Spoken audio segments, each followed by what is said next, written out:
Alright, hello again. Welcome to Zombie. You're the first, you can still redeem the first.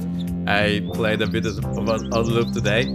Of course, as usual, I have a ton of new stuff, so expect some failures here and there on the stream. You can always fly along. We are in... where are we? Fairbanks, I think. No, sorry, we're in Kodiak. That zombie redeeming the first. Thank you. Yes, we are in Kodiak. I see that zombie is already here. Actually, there's another Baron and another aircraft. I think they are just embedded in the scenery, but I was a bit surprised to find them out. Anyway, we're here. We'll fly IFR with the FailBot on VATSIM. I've got 10 new streams, so this is gonna be interesting, but the scenery is pretty chill. We'll see how it goes. Right, and put down the base.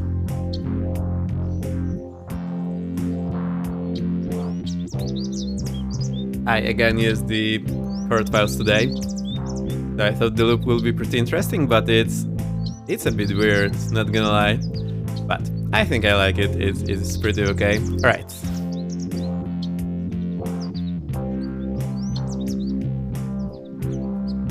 What do we do?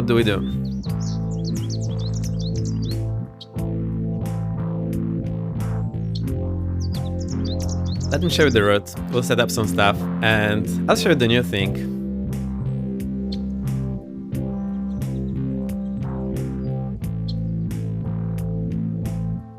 Look what I can do now. I hope it works, this works.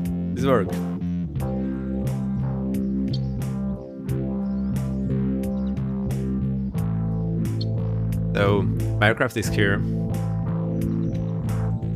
And there's that zombie who just disappeared. Standing over here.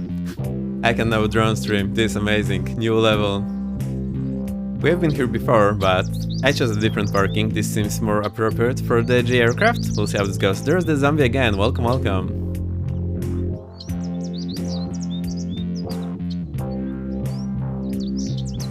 Alright, we'll find out if droning on stream will be useful later on. So far so good.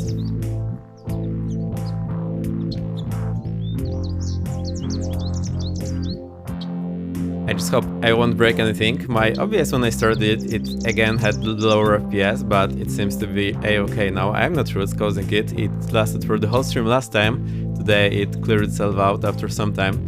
So I'm not sure what's going under. Anyway, we'll be flying. Let's have a quick look here. There's me, there's the zombie. If anyone wants to fly along, you are very welcome to do so. We'll be on VATSIM and on Europe North multiplayer, so you can always join.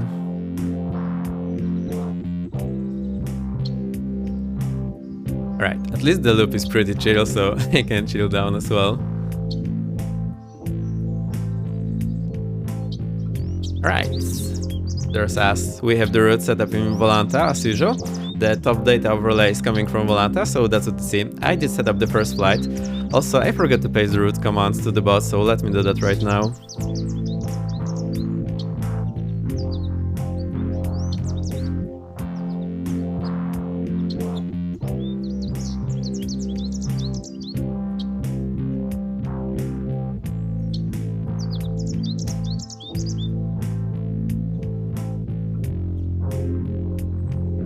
Right, the route is saved.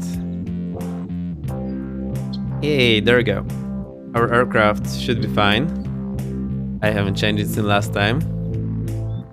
That is the aircraft.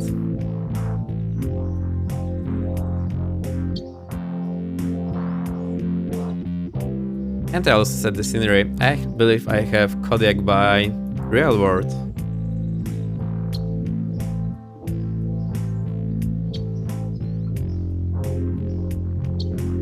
So that is set all as well. Right.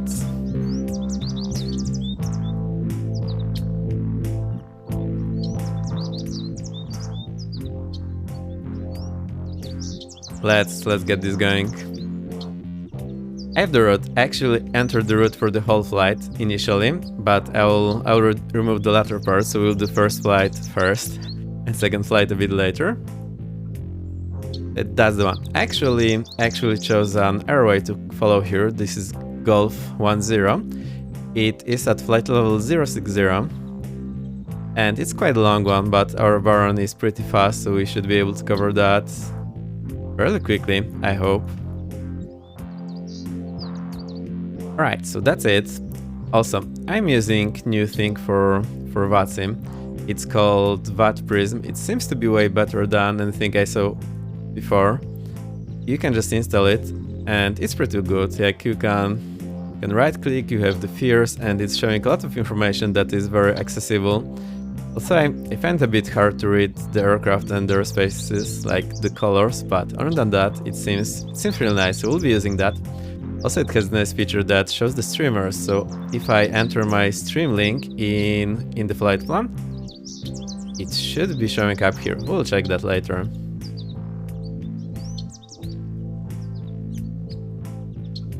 So for that, let's check our situation. The weather looks a-okay from outside the window.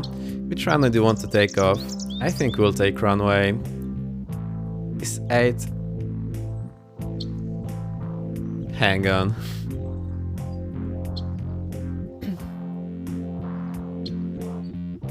Why is the runway 8 not on the list to choose from?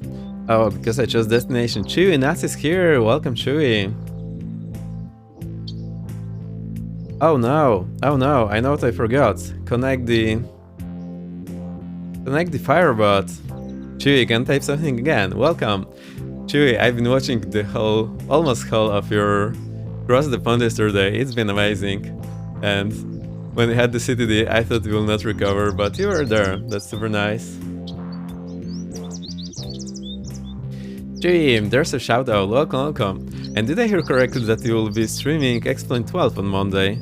Did I hear that correctly? Or did I made it up? I'm so beat from that. Yeah, no wonder. It's been like 13 hours, 14 hours. Super long. You've got a chill loop in the background for you. Yes, I'm super happy. I think I managed to convince you to try.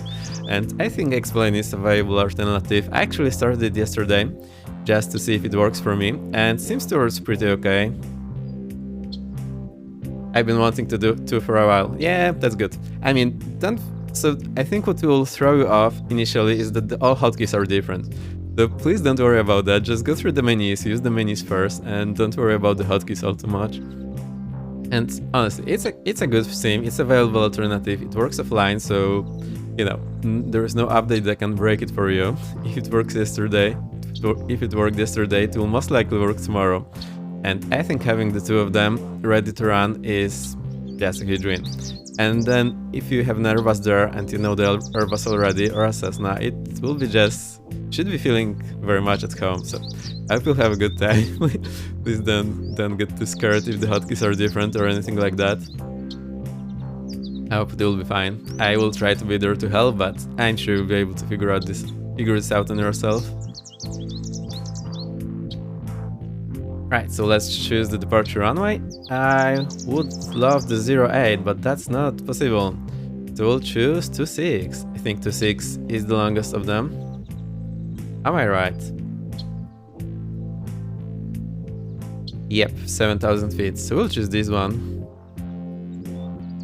I'll try the Zibos N37. I have said like misfits already, spent hours with flight instruct. That's great to hear. So that's super nice. I'm so happy that they are trying this out, because most people are, nah, I'm never gonna try it, so I'm really happy you're going to try and have some alternative there. I mean, you don't have to play it all the time, but if you just know how to use it and if you ever need to, you just can start the app. That's a huge win.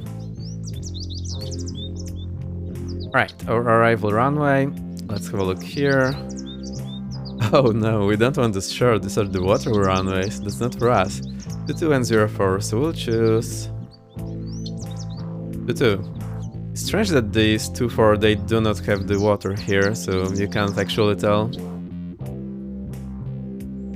Right, there are no approaches to nor departures, so we'll check that. What to do?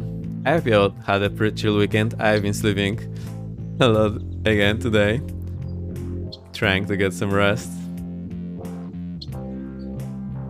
Alright, oh, we have the localizer back course. That's great. Let's select it. Yay, that's great stuff. Actually, I haven't tried localizer back course in a long time, so that's gonna be interesting. Should we fly the easy way or the hard way? I will explain what that means in a while.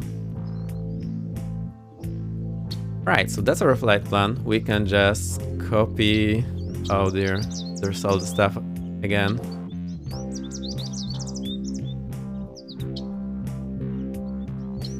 It's noon, just waking up now, and I'm about to cook up and see if I can get to the pool.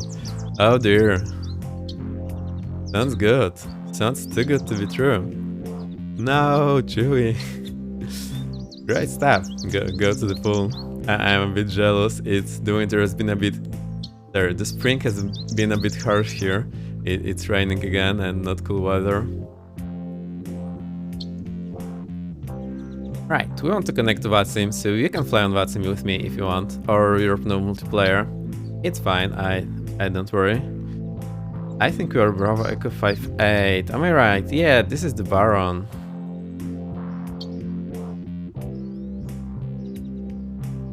Right, get our flight plan. I will just clear it.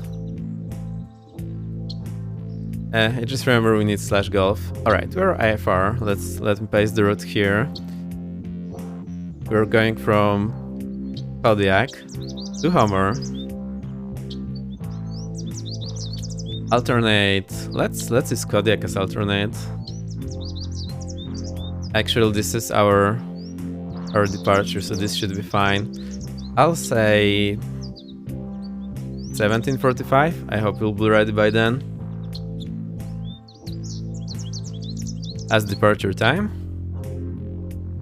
Alright, en route time. That's a good question. Let's have a look here. I think it's in the options. Yeah, it's distance 120. So I think 1 hour, give or take, should be just fine. So we need fuel for another hour to go back, plus 45 minutes, plus some contingency, plus missed approach, plus whatever not. So let's say we have fuel for 4 hours. Cruise speed, I think we'll be doing 140 knots through. And cruise altitude, I think we'll go 6,000. We're going eastward, so that's 7,000. And the airways at 6,000. Alright. In the remarks, I'll just put remark streaming at... Hey, where's the G? I'm not that cool.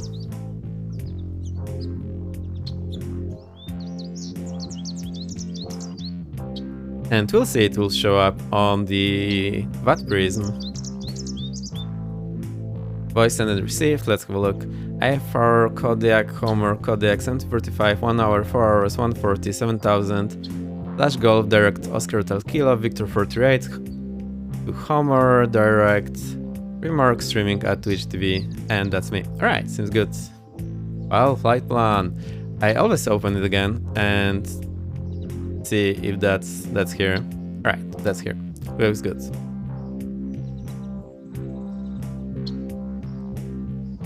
So that's the one. Now, what else do we need? Let's fill the aircraft and we'll start the ACARS. We'll log this for commander. Let's get the weight and balance. let's get all the fuel we can. And just 2 people. It is a training flight. Right, so this is done. Now let's copy this, go to Acres. How do you like the loop? Are you bored already? I think it's pretty chill actually.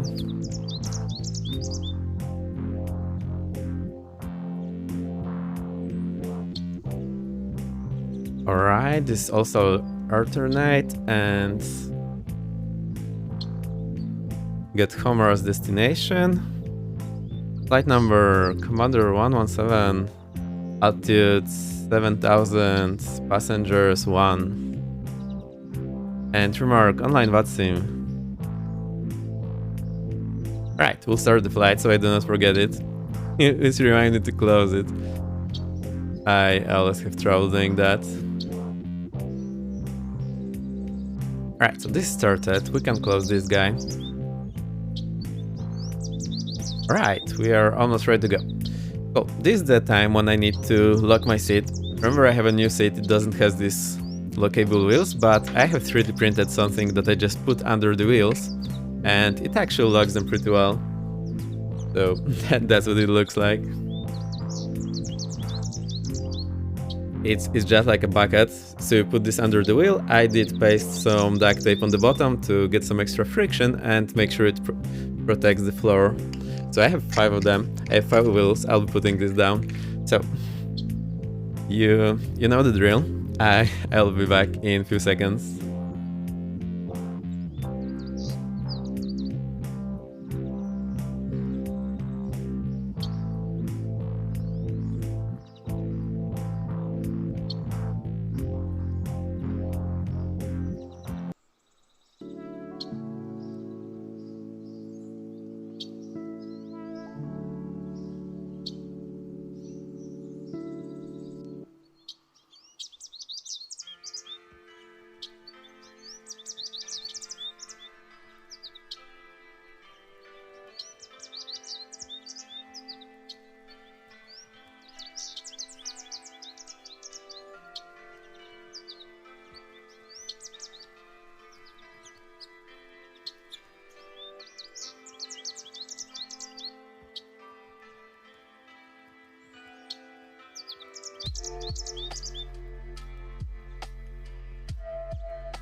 Right, I'm almost here. Now I need to get inside somehow.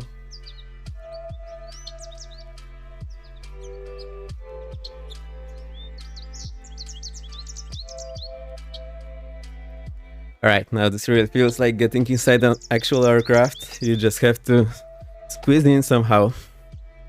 Right, the friction is great. I mean, that's better than I used to have. Amazing.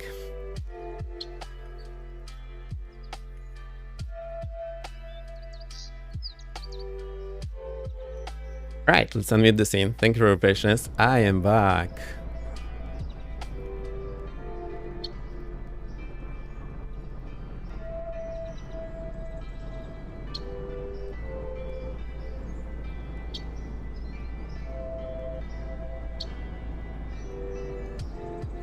Right, let's start the aircraft then.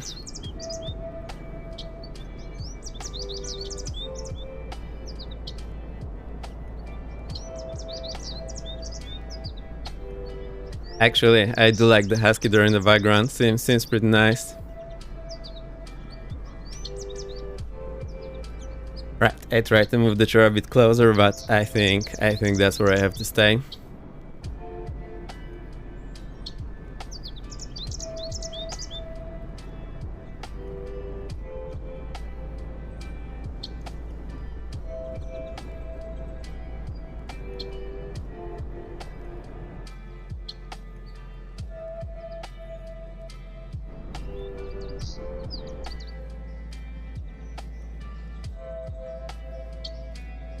Right, we are inside. We can start the aircraft. Let's do just that.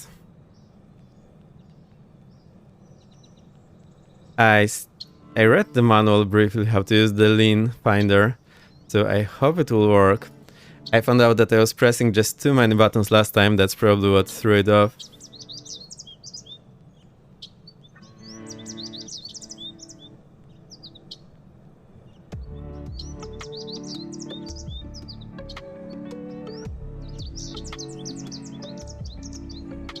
Just checking, everything seems to be working fine for me. Actually, I think some more time and I'll find some comfortable position to use this new chair on stream. Actually pretty nice, but it's a very tight around me, so I need to find out some way to all my gadgets within hand's reach so I can comfortably use them. Right, battery on.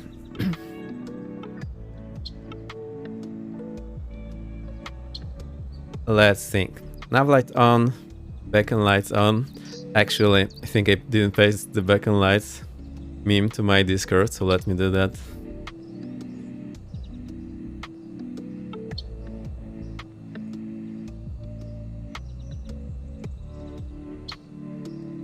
No, I totally forgot. Let me paste that.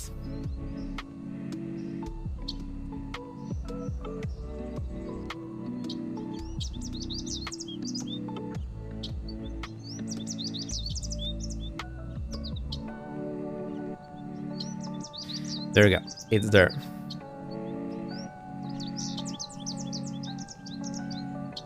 I'll show you as well. Don't worry about that.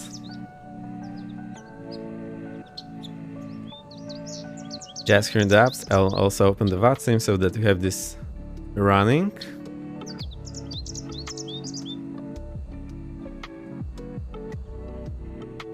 There's a lot of people, but Alaska and Final Frontier, no wonder, just us. Great stuff. Hey, that's me.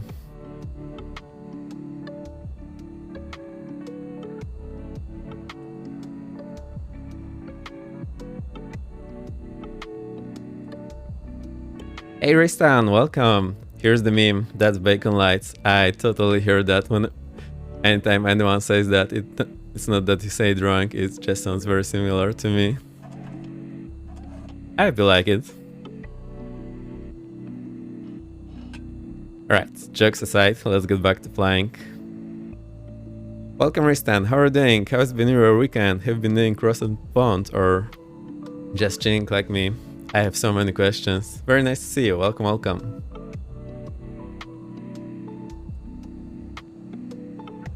Been working. Oh. Well done then. Good stuff.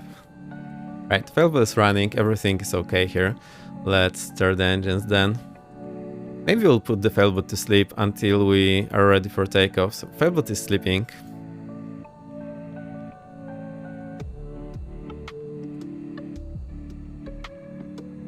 FailBot is sleeping. Good stuff. Alright, so that bit is working as well. Actually, I managed to find out recently that I cannot refund those points for the rewards that you use for this. So I'll need to think. Maybe we'll get the bank ready quicker than I thought. Alright, let's check the aircraft. Fuel selectors are on both. Mixture cut off. Throttles idle. Prop forward. All flaps. I will open this then for startup. Parking brake release. Step on the brakes. Parking brake set.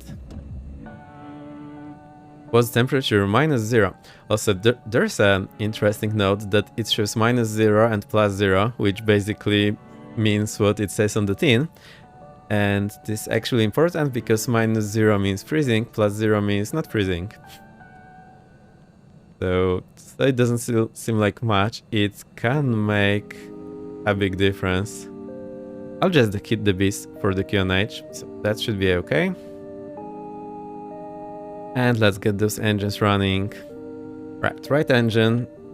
Actually, I'll get both mixtures to full, both throttles to full. Let's start with the right engine. Fuel pump to high, 1, 2, 3. Fuel pump off, mixture halfway, throttle idle and open just a bit. Right, step on the brakes. Starter to both. Clear prop. Right, Joe is here in the back, so he's safe. Ironic. I think you are. Advanced throttle to RPM 1000. Oil pressure in the green. Right alternator on. This is good. Alright, this is getting better and better for me. Remember, at the beginning, I was really struggling with the Baron and the Bonanza, so it is definitely getting better. Left engine. Fuel pump to high. 1, 2, 3. Fuel off. Also look quickly that the fuel flow went up. Right, mixture halfway. Throttle close, open just a bit. Step on the brakes, starter to both. And start. Let's see if it's running. No, it's not running. Ooh. Let's try again. That sounds like another 5 minutes of me trying to start it up. No, it doesn't work. No, I don't know what I did wrong. Maybe we don't have enough fuel, so let's try that first. Add some more fuel there. Mixture halfway. Close the throttle, open just a bit. Oh. What happened here? Why is the fuel tank showing empty? Oops, something's wrong. Let's check this again. Come on, I did set it to 100%. No, so that's the reason. I think. What's going on there? What's up with the fuel? See, it went down. Alright. Let's repair these engines. Let's see if we have any other failures. Active failures. Left fuel tank leak. Alright, great stuff. Fuel leak detected. Dear. That was crazy.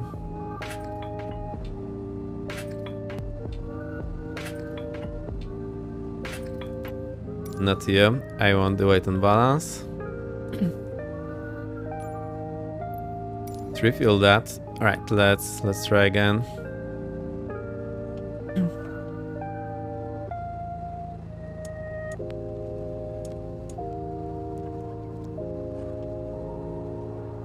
Hit the starter. Those failures are getting crazy often there. I'm not sure why that is the case. And they are not running. Let's try again. Also, I like how the lights dim here. That's super nice. Give it a third go.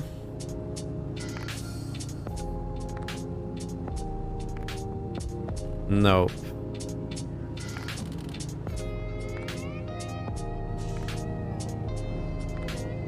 What can the problem be then? If we had too much fuel, I think we had to go mixture idle. Throttle idle. And again the... Alright, that was for the vapor lock. Anyway, let's try to do that first.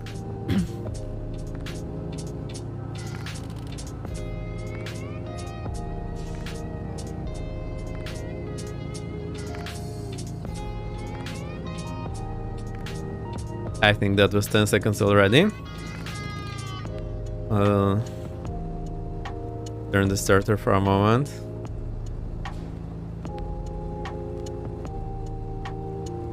This should have gotten all the fuel of the cylinder. And let's try it again from the beginning. Mixture forward, throttle forward, full bust. 1, 2, 3. Close it, mixture halfway. Throttle close, open just a bit, and let's see how it works. I think it's running. Yay, success! Alright, that wasn't all too bad. RPM 1000, left oil pressure in the green, and left alternator on. Good stuff, so this is running. Also get the heater running, keep blower off, open this just a bit. 2 clicks, I'll open the piloter full way. So hopefully we'll keep some nice temperature inside. For us, it's a bit difficult to manage that actually. Kevmikwa, welcome, welcome, very nice to see you. I've really enjoyed watching your stream yesterday. Here's your shout out. It's pretty cool, and actually FailBot explained to all of myself yesterday. It seems to be working pretty nice for me. Also, our good friend Nuts will be playing the Explain 12 tomorrow as well.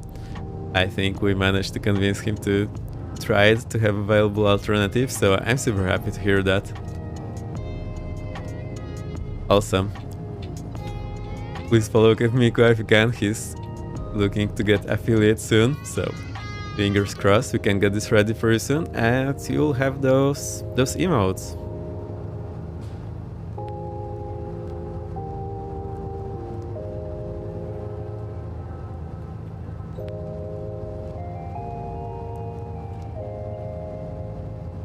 Right, let's start the avionics. Avionics master on. Cabin temperature 1. Good stuff. Get this running. I'm still experimenting with the 750. It's quite nice. We get transponder to standby. 2000. Hang on. TOS system test okay. 2000. Right, let's actually try this radar on.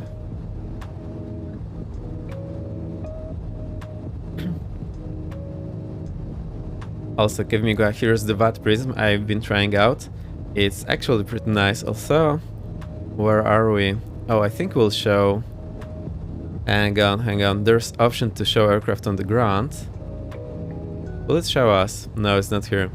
Thank you so much for starting out, folks out. Yes, we are all very supportive.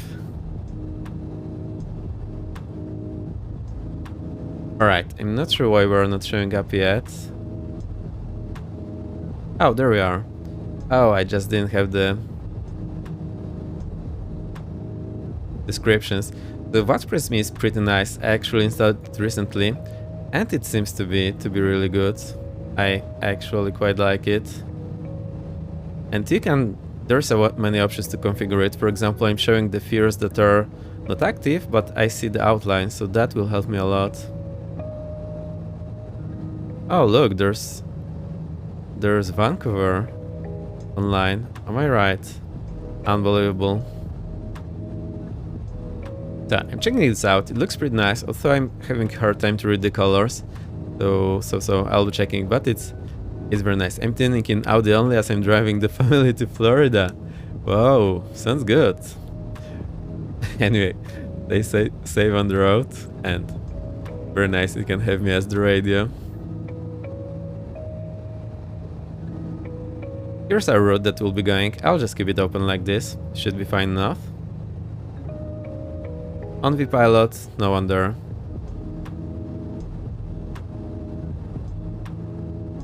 I hope that still counts as a view. Yeah, of course it does.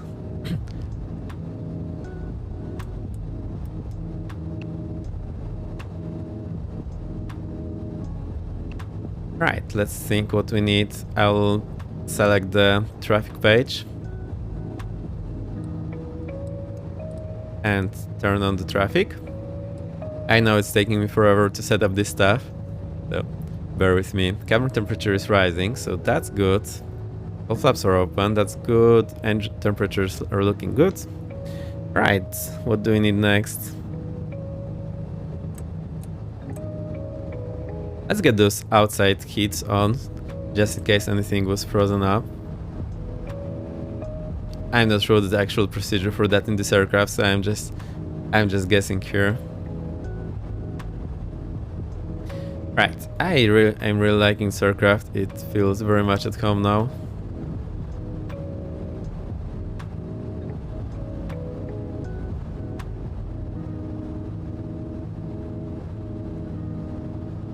Okay, let's check our departure and we'll be ready to go.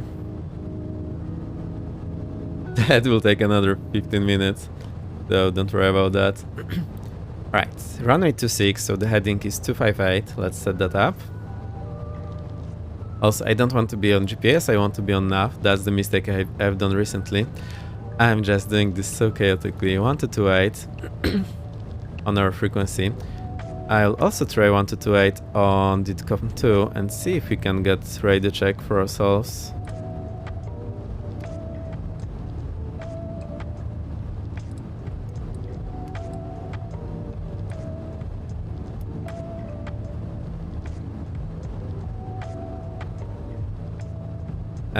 Okay, not working yet. Let's check the audio panel. Where's the audio panel? There's no audio panel. Actually, I'll try to get the volume to max. It seems to be to max. Right, now we have a look at the VPilot, and this will answer all my questions. Let's have a look. So the VPilot COM2 is showing us off. Well, that's not going to work. Oh, I also haven't swapped the main frequency.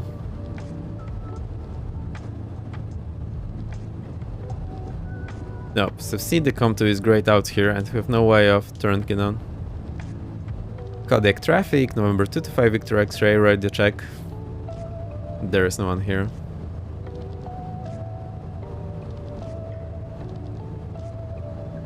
Ooh. Anyway, let's assume this is okay. 258 is our heading, runway heading, so let's set this up. Out there I cannot see there because there's a nav message. Right, so there's 240, 1, 2, 3, 4, 6, 7, 8, 9, 10. I don't like it. Right, I think we're at 260 now. 1, 2 clicks, that should be 258. So let's set the CDI to the same value so that it's easier for me. Then we set the VR. The VR we can read from the chart here. 117.1. Let's set this up. 117.1.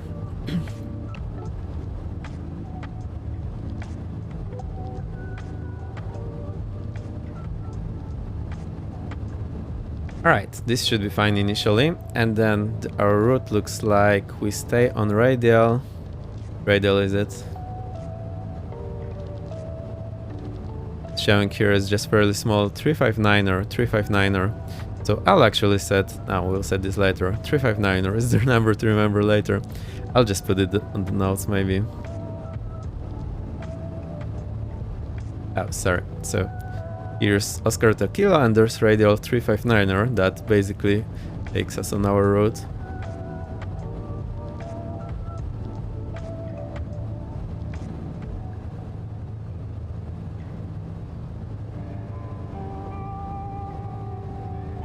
Wait, it's not Golf 10. It's Victor 438. Alright. Victor 438 is flight level 040, but 070 should be fine.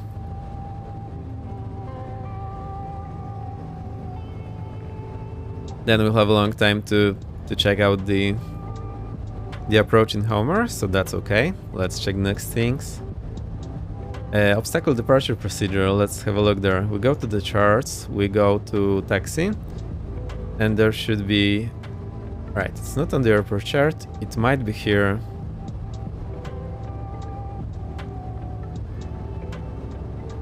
Right, additional runway information, runway we are taking, let's have a look. I'll pin this chart so I have it ready. Runway 26. There's 26. Right, takeoff. Runway. Runway 26 not available. Oh no. Oh no. In that case, we need to do VFR to IFR to depart from this runway. Actually, that's pretty interesting. So we can depart from another runway. 1811 1929. East Kodiak departure.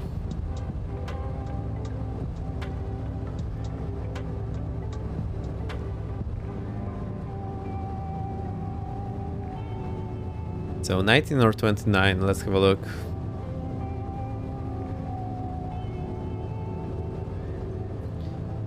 Alright, 20, 29 looks okay. So we'll go for 29 then. Or... let me see what's there in the chart. Alright, there is nothing here.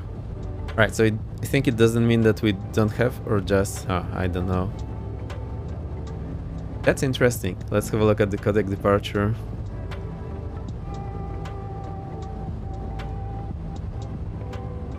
Takeoff obstacle nodes, that just tackles, and codec 7 departure.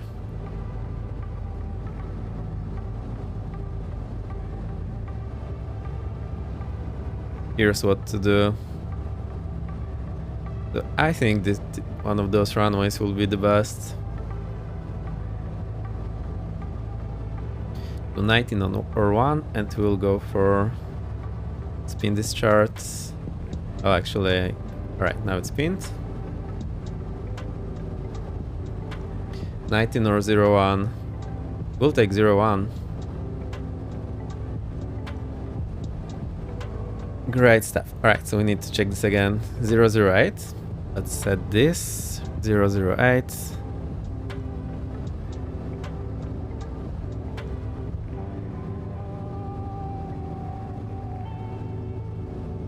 Setting the heading back. So that's 010, 2 clicks left. That should be 008. Now let's have a look at this departure. Runway 01. We turn right and intercept radial 060.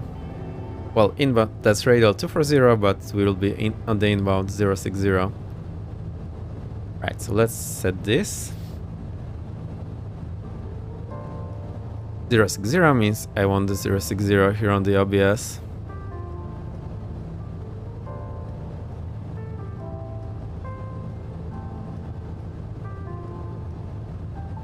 I think that's 060. The viewer is not receiving, so let's double check. I think I forgot to swap it.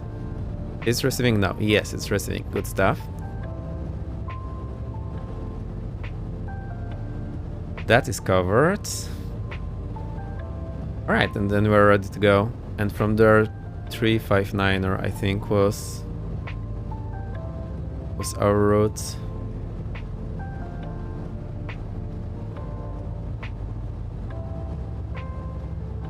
No, that's 33. Well, hang on.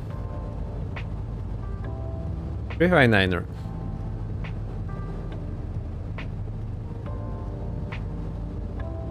That's here. I was meant to put this here in the notes. 359er. Right. Radial 359er from Oscar Delta Kilo.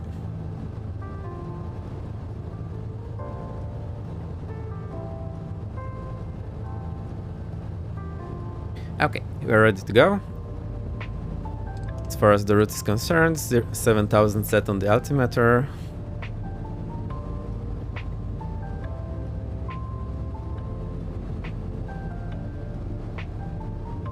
Right, I think we're good. Let's taxi. Taxi lights on. Let's check if that zombie is still here. I hope you are. I think that's you here. Oh, we are in the 414, I believe. Nice. Let's go and taxi then.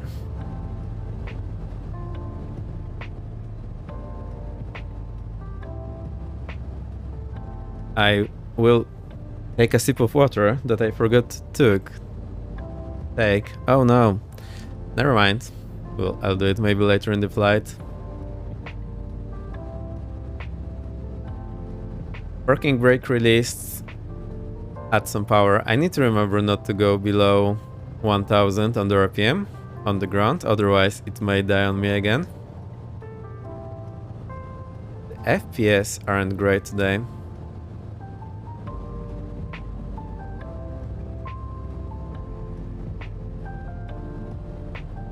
I've not flown this aircraft in a long time. Ooh, never have I. I haven't used it in a while as well, and I really fancy the Baron now. Let's check our taxi. We cross Hinder on Foxtrot Delta Charlie Bravo. Foxtrot Delta Charlie Bravo.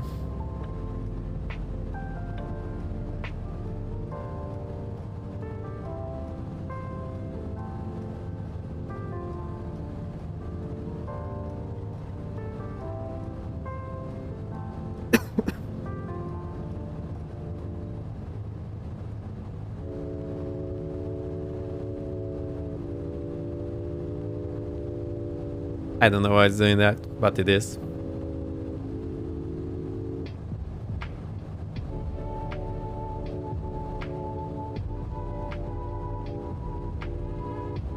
Right, I think it's working now. Oh no, I have the route now here, so I need to check my... Right, I'll edit this live. Hang on. We'll just move the crop screen a bit.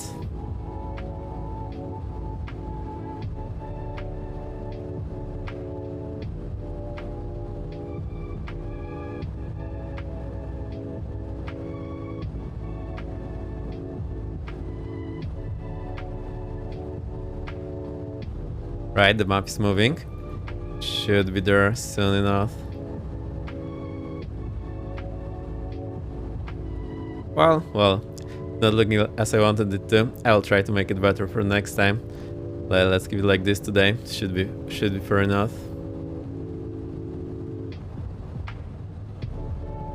Right. Kodiak traffic November 225 Victor X-ray, taxing runway 01, crossing runway 268 Kodiak.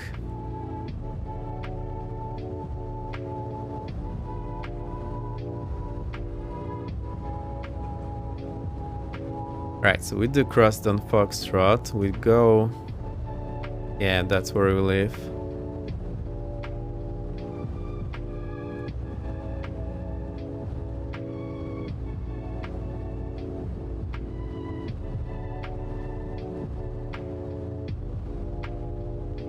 Kodiak traffic number 225 Victor X-ray, clear of runway 268 Kodiak.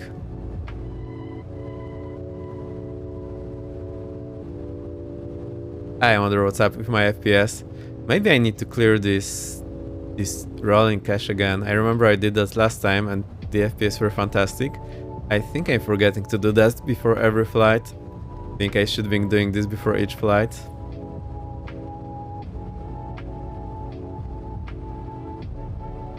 It is super choppy today. Interesting.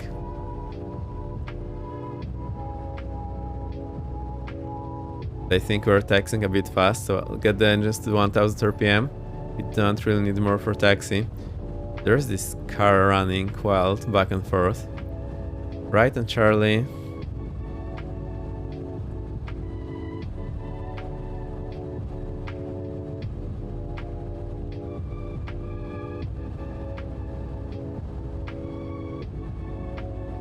Right, the FPS is a bit weird. I hope it will get better soon.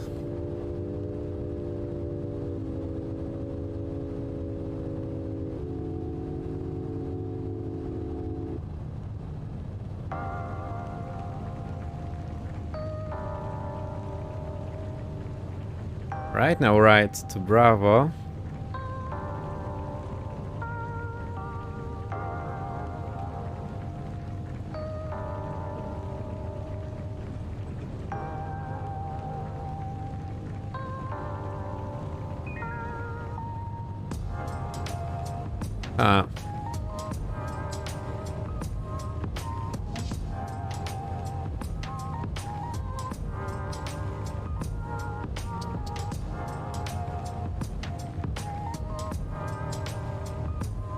I wonder what's killing the FPS. I think I will never know. Maybe just too many trees.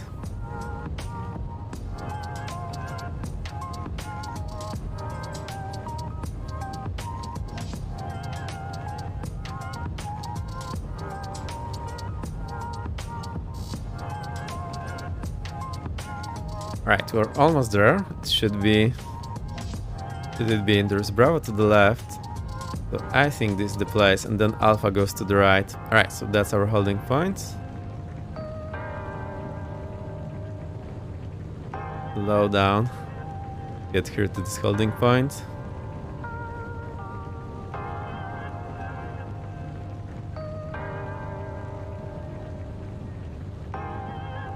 Up here, I think we are still, yeah, way before it.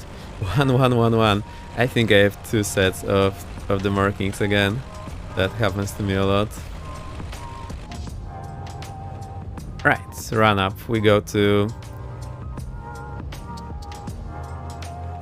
mixture full. We go to 1800.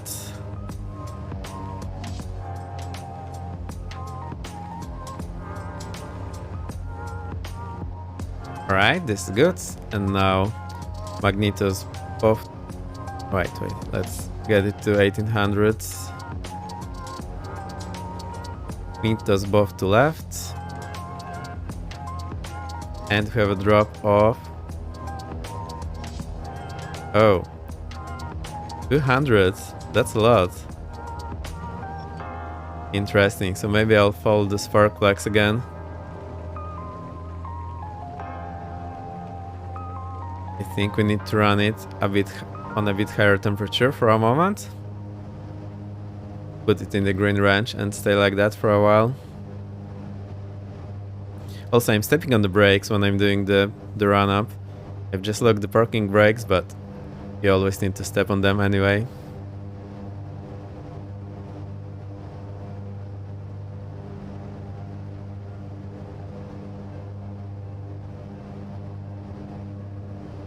Right, let's get back to 1800 and see how this works now. This spark plugs fouling here is implemented very nicely, which means I actually need to check that. Right, let's check those lefts again. Both to left.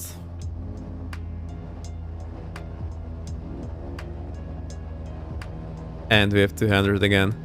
Interesting. What if we go to 1700 instead of 1800? Maybe I'm just doing it too high.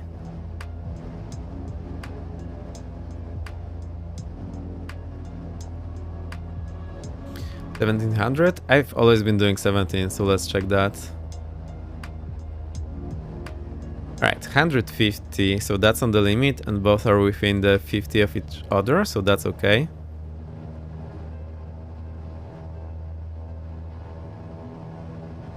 I would need to check the actual numbers in the manual because I'm doing this slightly wrong. Right, now back on both. On the right. Same here. Back to both. Let's go up to 1700 and we'll check the probe.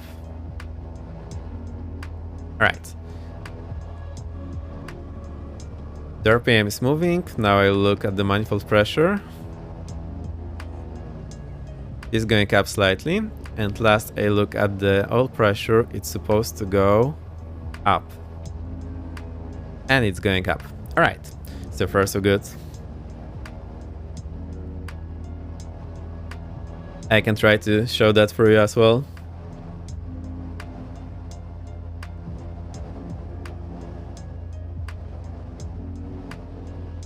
So we are looking. Let me try this actually. We're looking here at the RPM. So it's supposed to go down when I... Oh no.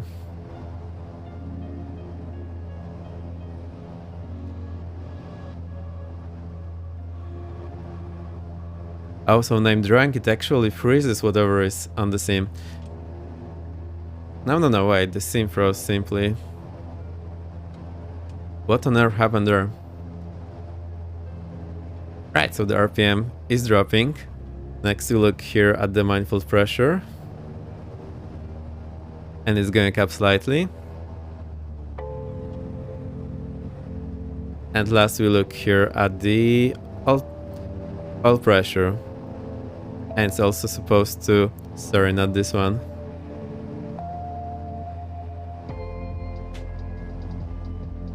Oil pressure is here.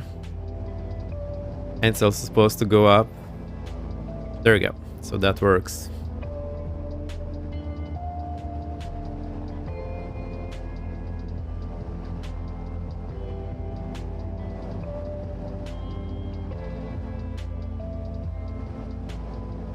Hey Nicotine, welcome. We are flying in Alaska with the Baron. We're on VATSIM. So let's do this. Right, quick last look at our departure. I'll actually keep it open for myself. So we're taking off runway 01. This Kodiak departure. We take off and then right to intercept radial 40 at inbound. Well, let's say to intercept 0602 VR Oscar Delta Kilo. Cabin temperature still not great, so let's increase the heating a bit. I don't want to cook you, as this has happened a lot. And my FPS are dying today, I'm not sure why. Right, let's go. Oh, don't kill the engines, we need 1000 RPM at least. Nicotine how has been the Baron working for you? I really do enjoy it. Tyla, welcome, very nice to see you. We are in Alaska, in Baron, on VATSIM with the FailBot and everything. Actually just remembered to turn on FailBot. You? Yeah, pretty well. I've been trying to chill during the weekend, but I still feel a bit tired. Tyla is the second, welcome, great stuff. Nicotine being the third, great. Right, strobes on, taxi light on, landing lights on. We keep the heater, fuel pumps too low, prop sync off, and everything else is fine here. Fuel, we have almost full tanks, we are on the main tanks. Mixture forward, prop forward, and flaps approach. Transponder alt. Right, that's everything. So my flow seems to be pretty nice here. I'm liking the shape of the flow. How do I do this? Oh, and the cowl flaps open. Kodiak traffic number 225 Victor X-ray, lining up runway 01, taking off Kodiak. It's 1, not 01. Braking brake released.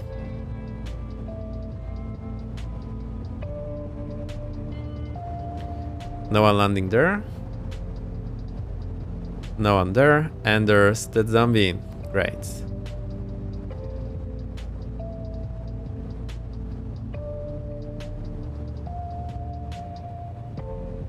And we need the FailBot.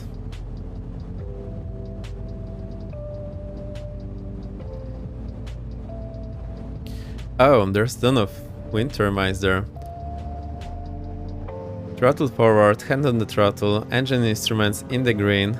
I have right crosswind. I have forgotten two things again.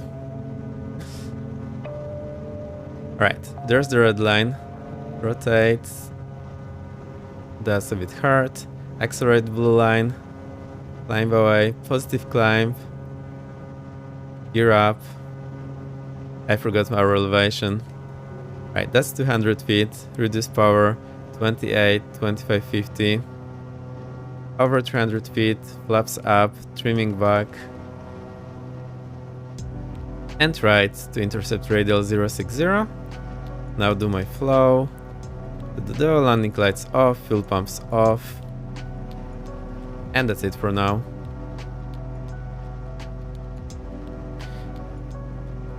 Right, get the heading back. The FPS is slowly getting back to normal. We're just off the radial, so I'll go here and try to intercept it like that.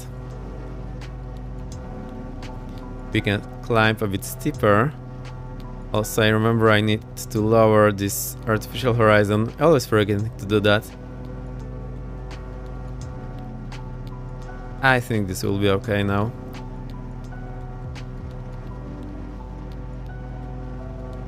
Just getting on the radial. It's actually pretty close, 3 miles, so don't worry if it gets... Well, if we just lose this radial, it's probably fine.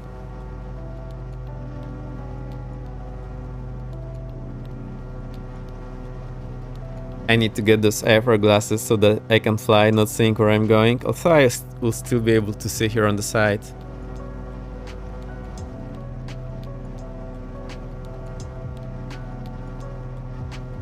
Right, so far so good. I like it. Kodiak traffic number 225 Victor X-ray after departure runway 1 inbound. Oscar Delta Kilo VAR. Last call Kodiak.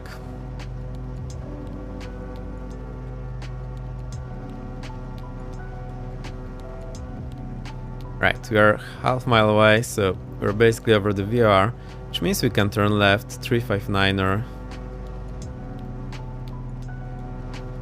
I'll change this already. 359er.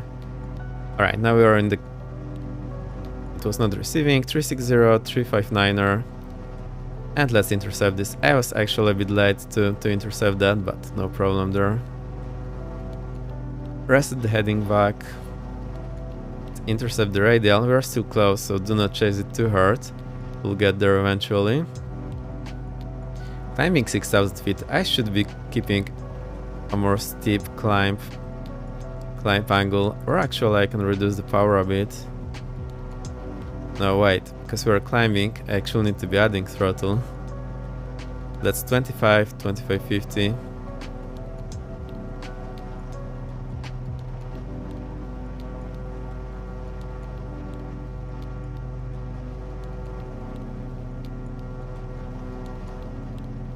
Right, I do like how it's going.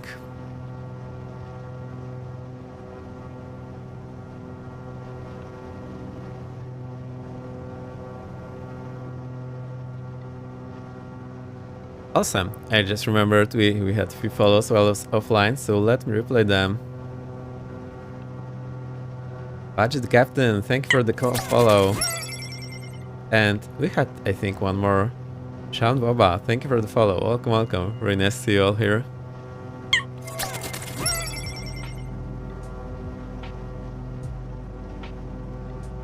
Thousand to go.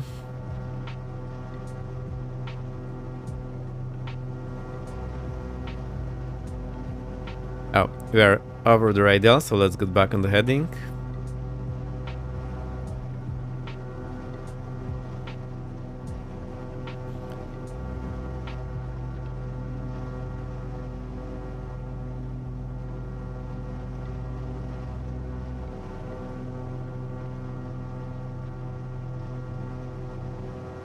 Lovely level up here. Still 200 feet to go, so let's keep that up.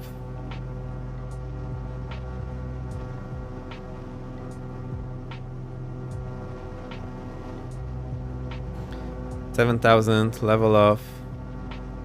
Accelerate a bit and reduce power, so we'll keep 22. Keep that. Should be fine enough for us today. So don't want to go too fast.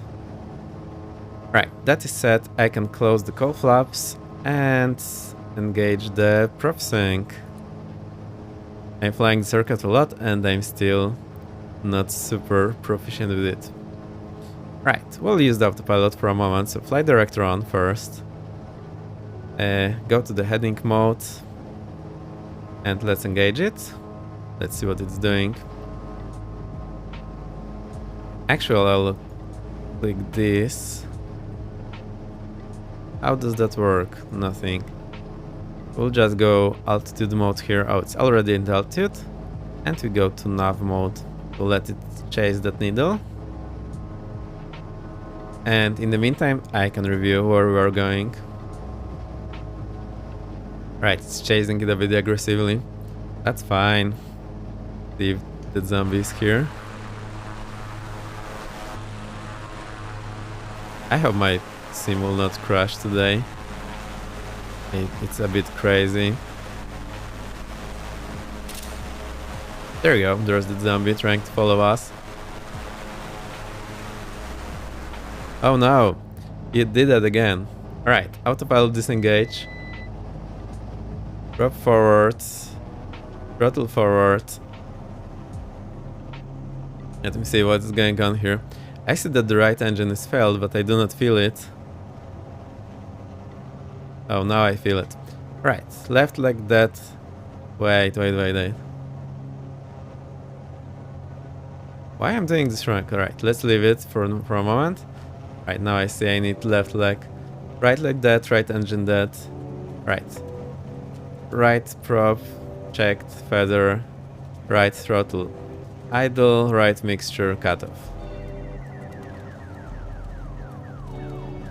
Alright, that's done. Prop sync off, flight director off, right alternator off, right magnetos to off. I have always been forgetting that, and right full selector to off. There we go. Close that again. Nigadin, thank you. You like a pro. Yeah, I've been practicing this so much, and finally it's looking like it's supposed to. Right, reduce the power, so we keep full throttle. And just reduce the RPM. I think 2500 will be fine for today.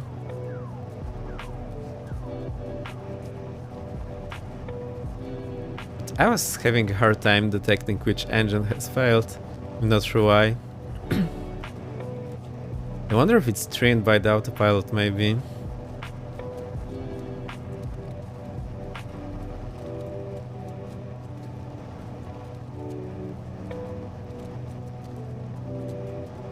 I remember I have those trims here. Let's just reset the aileron and rudder trim. No, I don't think they have moved.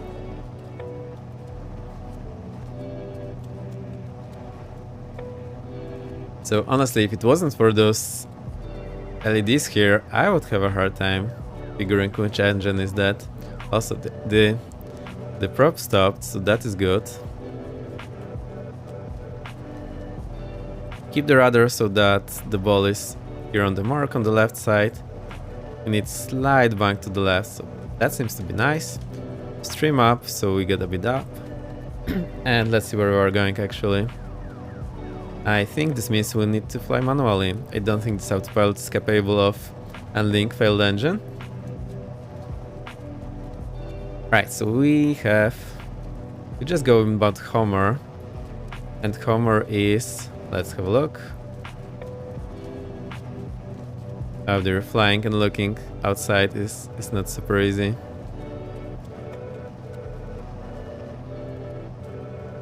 Right, 1146, so let's set this up. 1146, I'll set this up on COM2. 1146, switch it.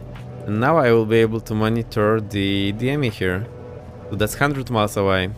Right, great stuff. And our radial will be the same one inbound, I think at least. Let's have a look.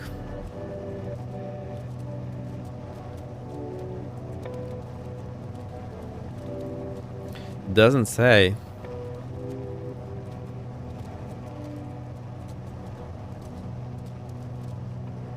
It's supposed to be here, but I do not see it. No. Maybe we have some more information like that. I will right click. Let's have a look. Victor 438. That's our one. Let's look at the information. Oh, no, the flying. Flying is bad.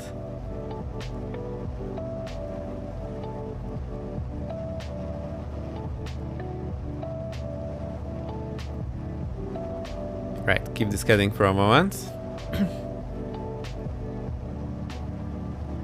I think either the wind is so strong, or I'm just losing it to the right for some reason.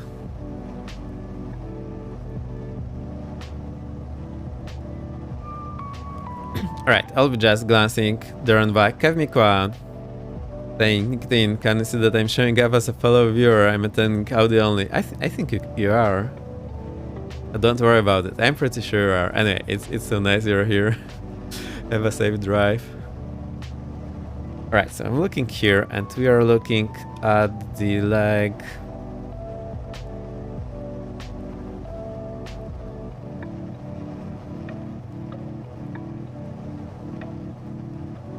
Doesn't show the radials anyway.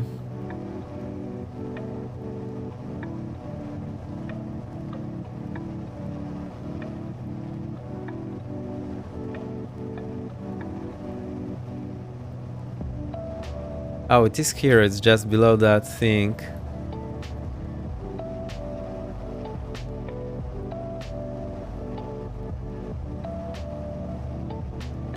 Great, I cannot read it because it's under there. Anyway, we'll keep the same radial, should be fine enough. I'll figure out how to read that next time. Maybe I can just change the font size. We're getting back on this radial, so that's looking good.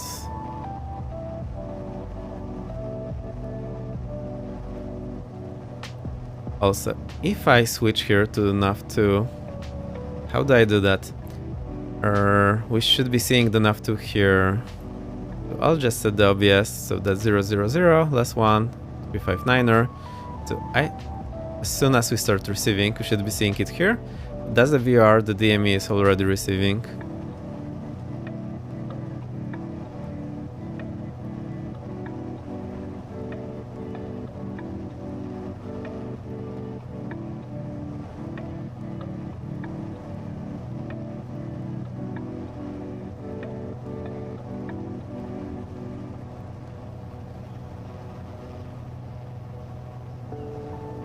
try changing the scale nav graph, it's even worse because it's not showing this at all. Right, I think scale 100% works. It shows 179. Alright, so that's radial 179, which means opposite is 15359er. So that's what we are looking for. Alright, that's good. So this has been figured out. Let's see where we need to change over. I think we'll just do this in the middle because I haven't checked this low IFR chart on Sky Vector. Let's see, total route is 92 plus 27, so that's 90 plus 30, that's 120, so 60 miles from each will be midway. That is where we will switch over. 60 miles from 60 miles here and 60 miles on the NAV2. It should be reading. Alright, and we are still doing 140 knots. That's good stuff.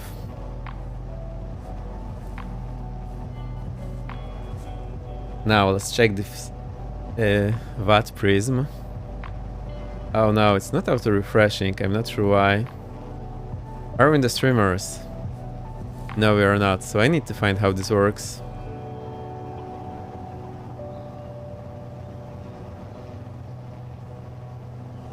Maybe I need the full link, not just Twitch. I'm not sure. No, I think just Twitch TV works.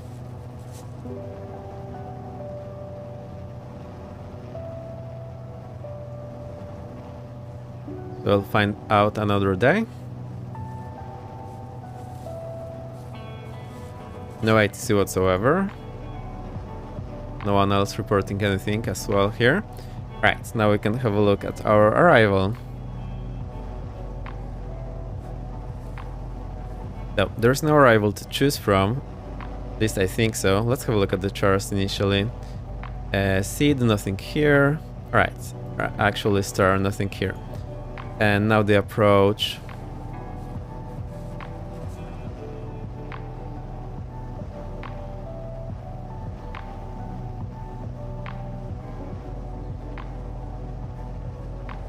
Alright, there's the Homer VR. Oh, it's a cool one. Well, I like this. We'll do this. No questions asked. Look, there's DME arc. Alright, so the action plan is we go from Homer. VR, we'll be overflying this. Then we go on radial 353 to distance 11.2. And slightly before, I'm not sure how long before we need to turn. I would need to calculate our radius of turn. So I'm not exactly sure what it is, but we'll find out.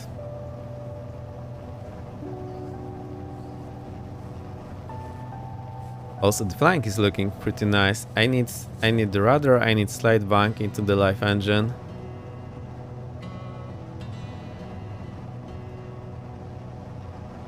Actually, check this engine condition. Oh, it's not great. Going down. Oh, actually that's the right engine, so I think those failures, it doesn't like those failures because it's dropping a lot on the engine health when I do that. Right, we'll keep this on and let's do the lean. So I press this once. Make sure I'm still flying. Cabin temperature is 20. Lean, reach of peak, but I want lean of peak. No, I want reach of peak, sorry. Now start leaning it. Am I the index right?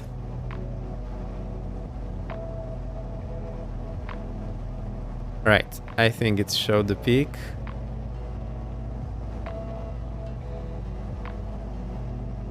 I'm not sure if I'm doing this right. Let's try again. I've reset it. I'll just click it again. And again.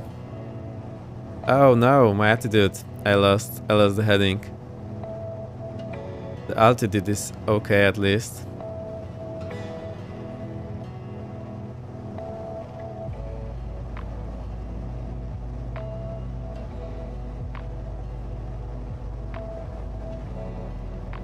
That wasn't actual peak. I think that's the peak. Alright, now we can go minus 50, I think is what we need. I'm not sure we're on Celsius or Fahrenheit.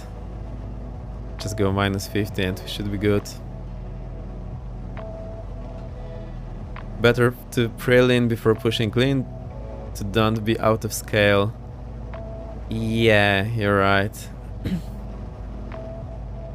Just I don't have a feel of how much I need to pre-lean, so right, we'll keep it here.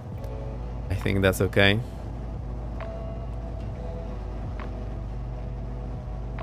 Once I have the feel, I'll be able to guess it and then go from there.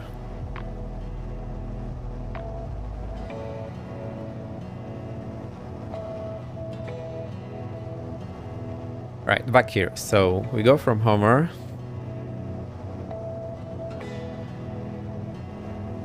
Shall I do the draw? Let's try.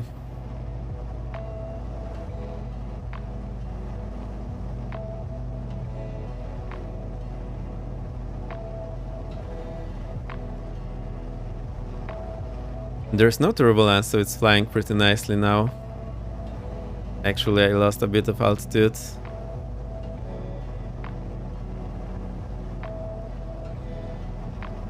Right, so we go here from Homer. We follow this radial 353.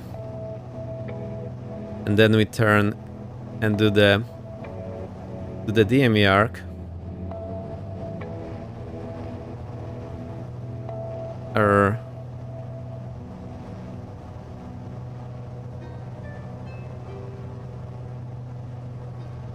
Hang on. It's not liking this. Something happened there in the sim. Alright, yeah, I think it does like when I'm drawing here. No.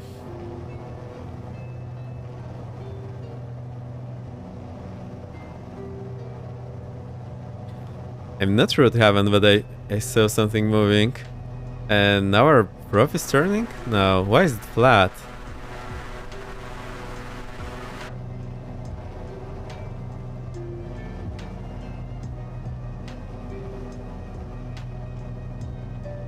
Alright, let's move it into feather again.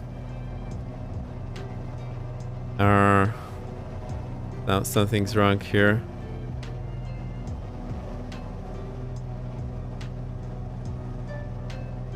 The RPM is not showing anything, but it's turning and it's flat, not feathered.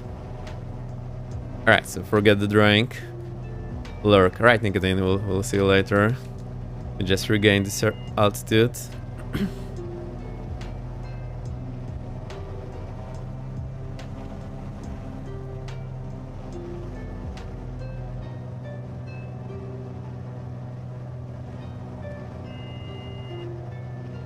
What's up with this right prof? I don't like seeing this.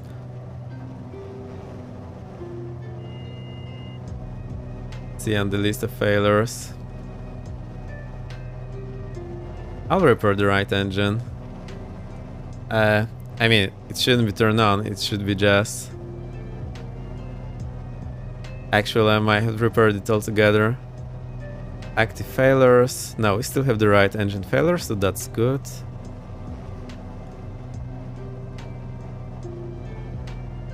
That's super weird. The RPM is showing 0. It should be feathered, but it isn't. Right, I'll just work with that.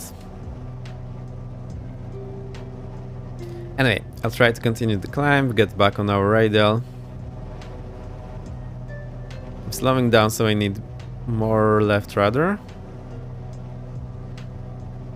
I want to be on the blue line speed. Can we actually climb? Yeah, I think we can. Go to the left so we get back on the radial. We are 46 miles away, so still 15 to go until the changeover.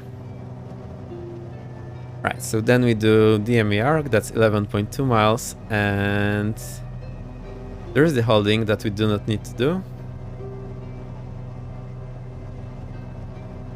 So the holding, there is as a track, well, it's a procedure turn, so that's course reversal, but it's using the racetrack pattern. But when we go here, it says no PT, which means no procedure turn, so we're not doing this. And here we can descend. Alright, let's check the MSA, there's 3000 and 4000 in this sector, so we can descend to 3900. Actually, descend 4000 on the radial out, then 3900 here, 3700, and we continue from there. Let's read this properly, maybe. Homer, Alaska, localizer back, course runway 22. Right, localizer I home 109.3, final approach course 218. Here's I think that's the gate, or I'm not sure what's the actual name for it. Zoxil 1500, MDA 500, airport elevation 84, horizontal elevation 84. MSA highest is 7400 in this sector to the east. And we'll be doing the approach in this 3000, well, actually in the 4000 sector initially. Right, 200 to go, so the beeping here there, that's the altimeter warning.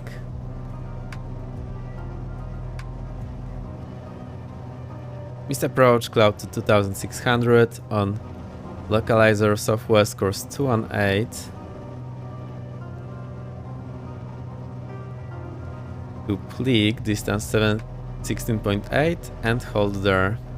Right, so we just continue straight ahead and hold there. Right. DME required when home altimeter setting not received, procedure not authorized. Use DME when on localizer course. Alright, DME from the localizer when on localizer course. That's obvious enough for me. Alright, I understand what it means. So we switch to the DME from VR to the localizer as when we are established on the localizer. The pilot control lightning 123.6. Alright. Then horizontal situation and the profile.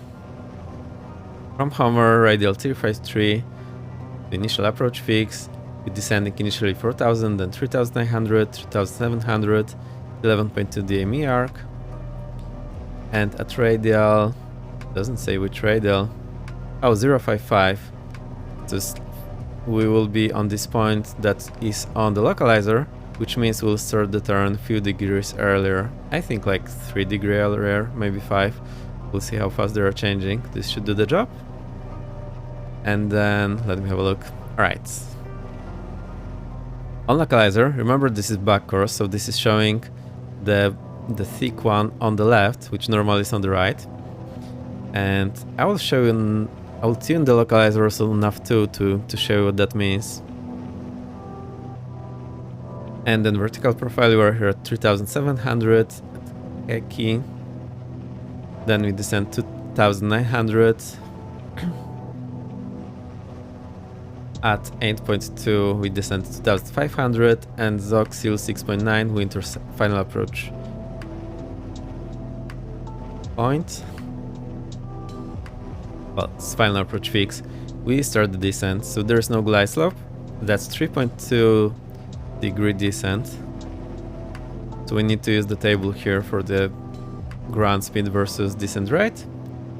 And there's no table given, so that's too bad. So we just need to keep this. And we do this check here, 1260 at distance 3.2. So we'll just check that. And MDA 500. Alright, so that's also, let's get back to flying. I was trying to fly straight on level here. Definitely didn't work. At least we are keeping the correct altitude.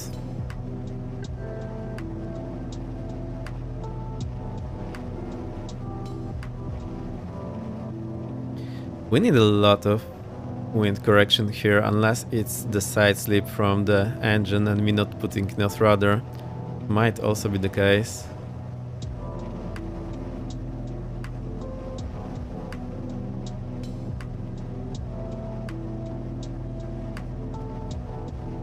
Still have the blue draft on screen. Oops.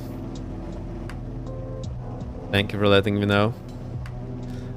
It's a new feature, so I'm still not used to doing that. Thank you.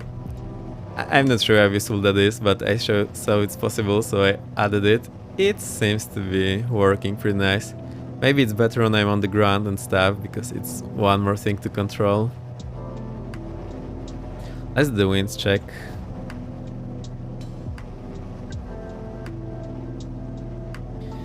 .303 at 29. Alright, so that explains a lot why you need such a wind correction. 29. Right, our ground speed is 108. Let's check our rear speed. We need to... Our temperature is -10 and we are at 7,000, give or take. I would need to apply the bar correction, but don't care about all too much. So -10 should go over 7,000. So that's here, -10 goes over 7,000. And our true airspeed is... hard to tell. Great. Let's say +10, +15, so we're doing 125 knots through. And then if I went for my flight computer, I could calculate our wind correction angle, which seems to be basically, well, a lot. Actually, we can try to calculate it in memory.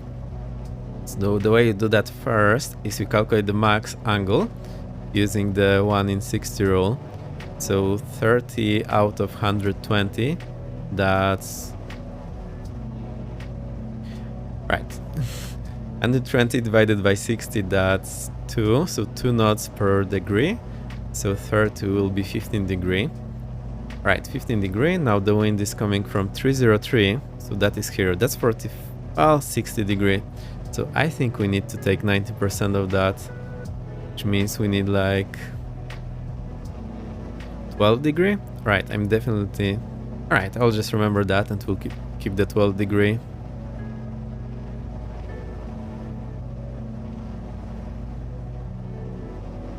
So this should be the heading that I should be flying, and it should keep us on the radial, give or take. It's might require some correction, but that's just a rule of thumb how to calculate that. I think it's not enough.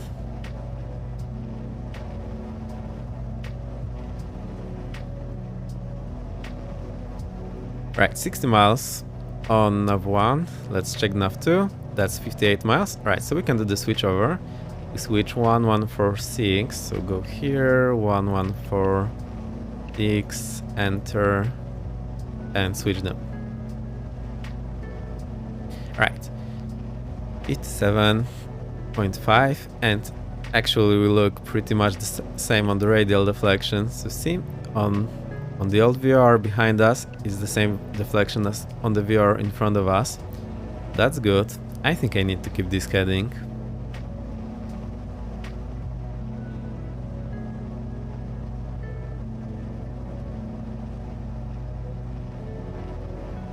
Right, now the thing about the back course. So normally when you're flying on the ALS, it's showing you where is the center line. So this would indicate it's to the left. But now when you're flying from the... Well, it shows regardless of your heading. So if you turn the aircraft around, it will still show the diffraction that the localizer is to the left. And this means if you're flying the localizer on the back course, it will show opposite indications. Now, if you have this HSI style, you can just turn the arrow to 180 degrees and this will be directional, so that's what we'll do. But I'll tune in the same ILS on the nav2 here, and you'll be seeing that the nav2 will have exactly opposite indications as our nav1. And if you just have this kind of VR ILS indicator, then you basically need to use those non-directional steering indications. So when it's showing localizers to the right, it's actually to the left when you're on the back course. And for that reason, you also have on the autopilot the back course button, which tells autopilot to use that. May or may not know that already, but if someone's new and wanting to practice that, you at least know what's going on. You will have easier time trying to understand what's going on there. Also the MSA, let's have a look at our MSA again. 6,300, so we can't really descend on our way in, as we are in this sector, so we need to keep this 7,000.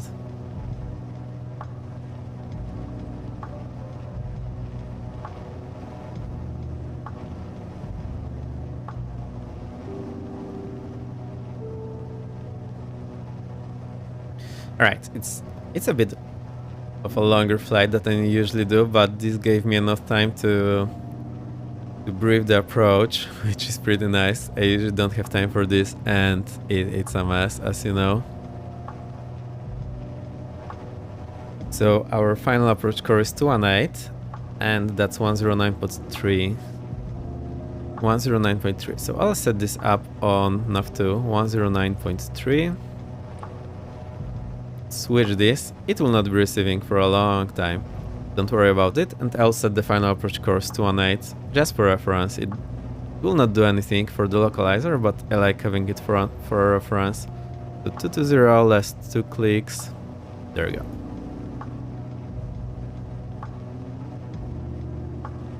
Let's try to get on this radial. I'm a bit bothered that it's always on the left.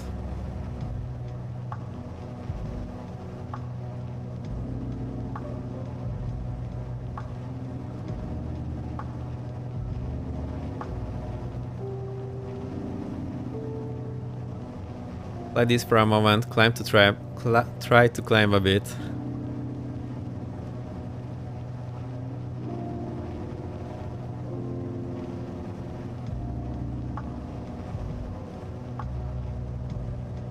Israel coming in, almost there. Alright, we are still very far, so as soon as it hits, we'll just switch it.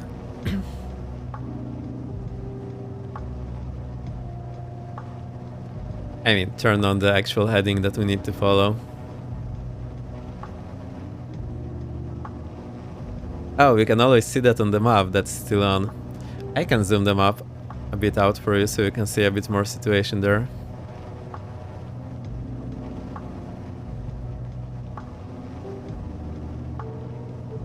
Actually, I need to refresh it again.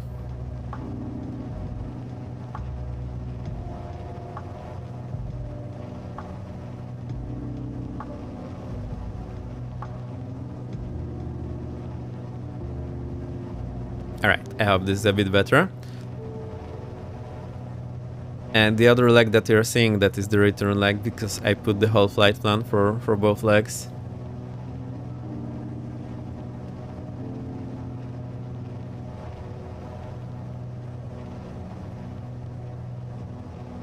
Right, let's get back on our headings. I think let's start with 330 and see how this works. 30-degree wind correction, well, that's still possible, not impossible.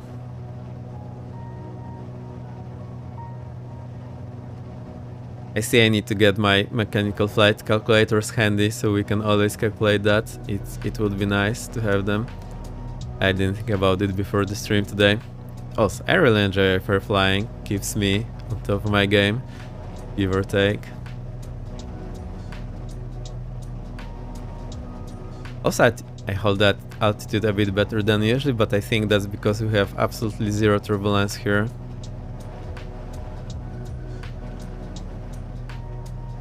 And this prop that is turning is totally distracting me. Please stop. I'm not sure what happened. Something went wrong somewhere when I was drawing.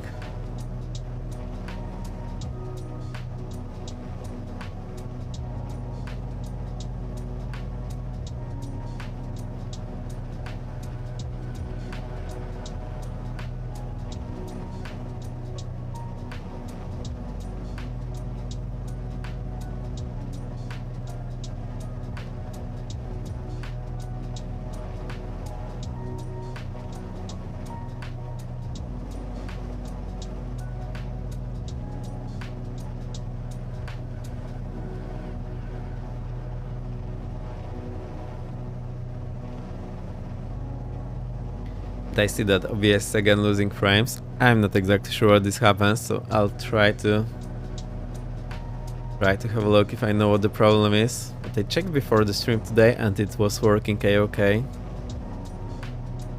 No idea.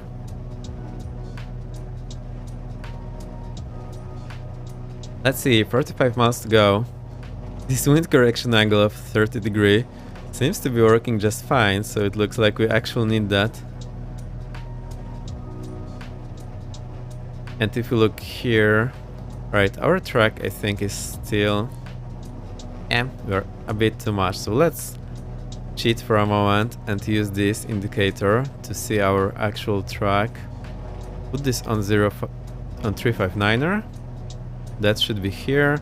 That should be the wind correction that I'm keeping, so 20 degrees, quite a lot.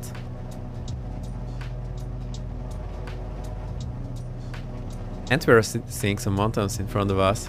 I think they are the ones that we need to avoid. That zombie stream looks fine on my end. Yeah, I think it does. It's just OBS is dropping frames every now and then, but it will be very hard to notice. It's not very abrupt.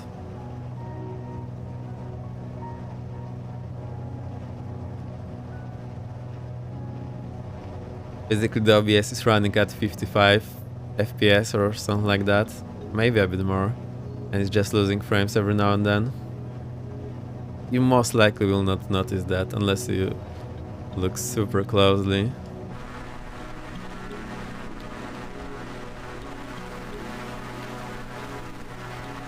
That zombie, I think we lost. Oh no, we didn't lose you. You are there. How did you get there? Why is the pattern on the sea? No.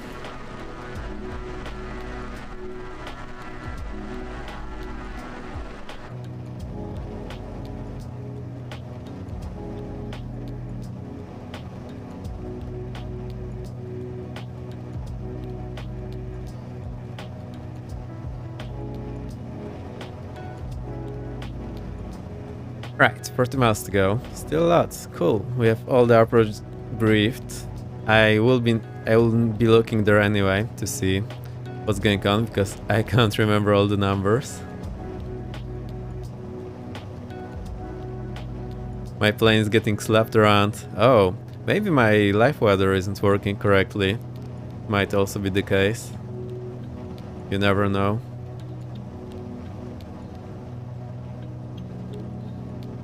I should be on the live weather, so I wonder if you're seeing the same.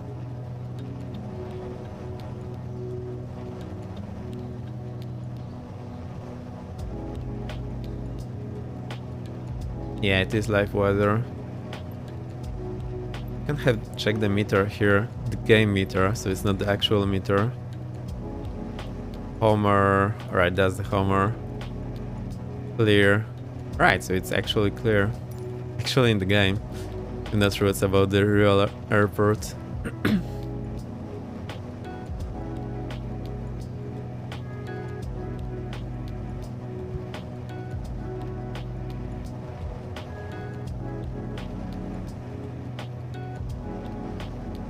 Those mountains are pretty high. So now I know why it's... well, the MSA is so high. Actually, let's check this road because I'm still not sure. Right, I think it says 060 here, am I right? Yeah, that's what it's saying. 060. Alright, so we're actually at correct altitude.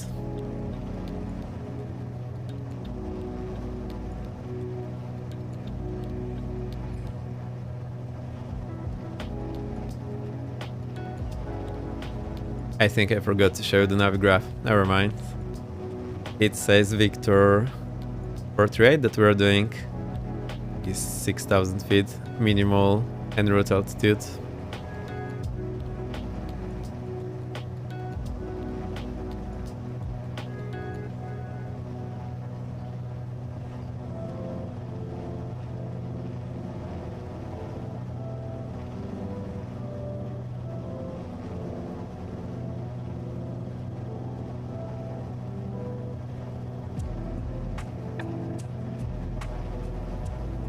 I wonder why our aircraft is being slapped around that zombie. Actually, oh, maybe because of the wind, when I get closer to the mountains, maybe I will get some turbulence as well. That's quite possible.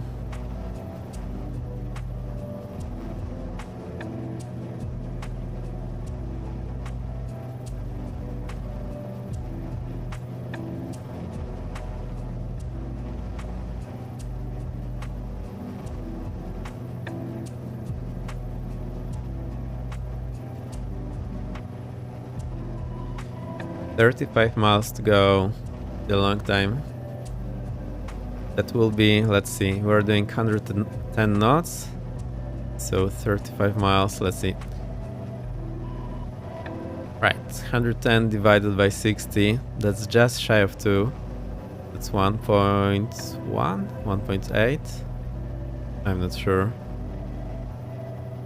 Well, 1.85 miles per minute.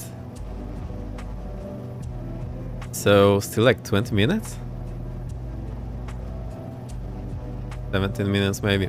Right, that's a long time. Cool.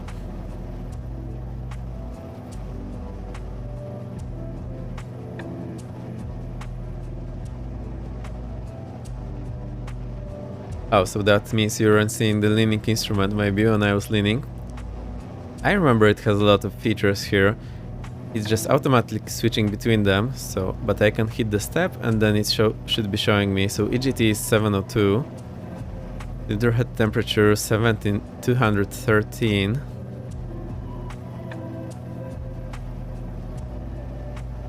And I'm still not sure if we're on Celsius or Fahrenheit. I remember there is an option to switch that using some button. Right, now it's beginning to climb, so I think we are getting to turbulence because of those mountains. So we might get slapped around as well a bit here. I need to get back on the radial. Let's check the step again. Alright, so that's second cylinder, third, fourth, fifth, sixth. Right, then I have oil temperature 92. Is that matching with what we see here? Oh, that should be here. Give or take. CLD, I'm not sure what CLD is. But 28.4, so that's the battery from the alternator, or the voltage from the alternator. Difference, I think that's from the peak, so we are reach of peak by 34, I think, I'm not sure. 20 gallons per hour. Or USD, what's the USD? I don't think this is US dollars. I think it's trying to tell me something else, but I'm not exactly sure what that is trying to tell me. Reminder, minus 54 gallons. Right, there's a lot here. 230 horsepower. Woohoo, that's a lot. Right, and then if we leave it, it will go out to auto.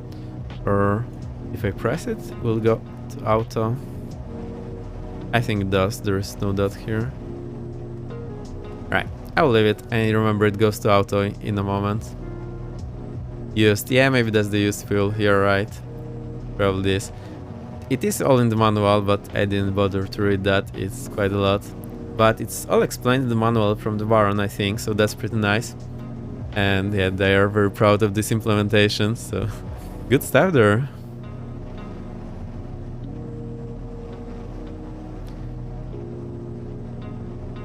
You're still keeping the radial, 29 miles to go, so that's looking good.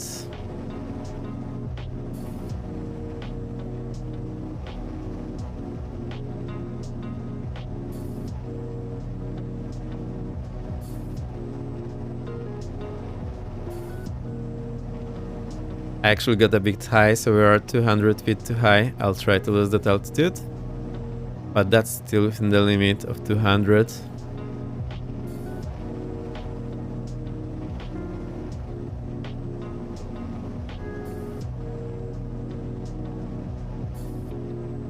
So it looks like our altitude is very high. Let's have a look here. And I think this windmilling prop is giving the Sima more drag. Right, we do have pretty high altitude, but I think this is working fine. Awesome. Nice views.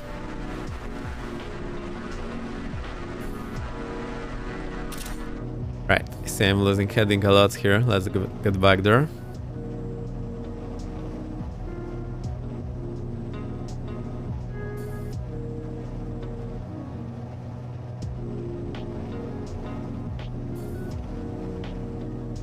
Can also change this page here. Right, I'll get it back to map so we can see the map where we are going.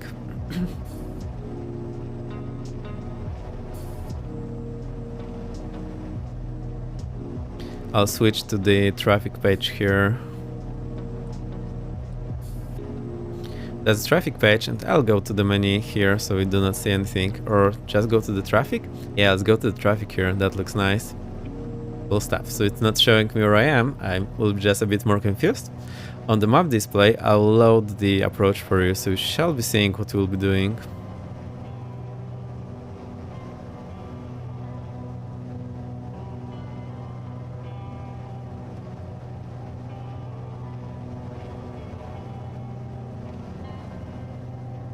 Oh, right, I have the wrong route selected there, so never mind.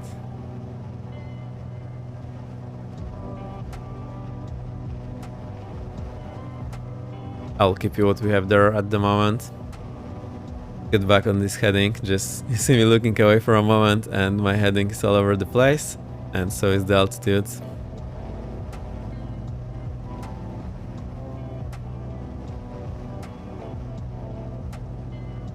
It's actually difficult to try to look away and not lose it, so you need to go back very often to your attitude indicator.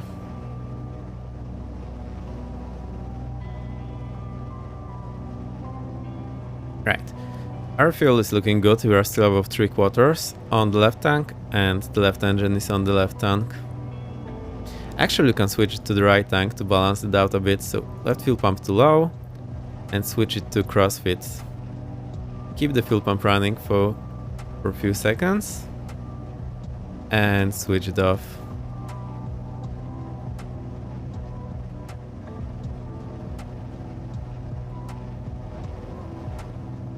Now I'm getting some climb again. I think that's turbulence from the mountains. I think Homer will be somewhere there already. It's 20 miles away, so if I remember correctly, it's somewhere over there. It should be just at the foot of this mountain in front of us. So somewhere here or maybe here. I think that's the place.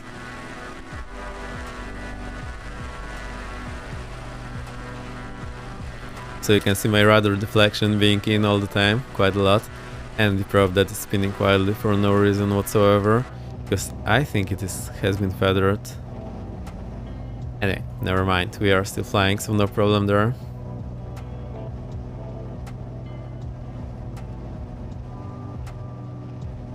$20 miles to go. Alright, let's also see when we'll be descending from Homer VR to... Right, so we'll descend from 7,000 to 4,000, so that is 3,000 feet to go. Over, oh, let's say 10-11 miles, so let me think. Normal 3-degree descent angle, that is 1,000 feet per 3 miles. So we would need 9 miles. Alright, so if you do just that, then we'll be fine. So the way to do that is ground speed times 5 should be our descent rate, and our ground speed will be, well, we'll see how this goes. Remember, we have this a bit of a crosswind / headwind, and it's actually a better idea to descend a bit faster for me so that I'm stabilized a bit earlier on where I want to be. I'm not chasing it all the time. So I think 1,000 feet per minute descent will do that, because 1,000 feet per minute, that is 200 knots per speed, so if we do that, we'll be just fine. We'll reach the altitude a bit earlier and I'll be in a good spot. Alright, so that's the plan. That's the VNAV there for you in the GA.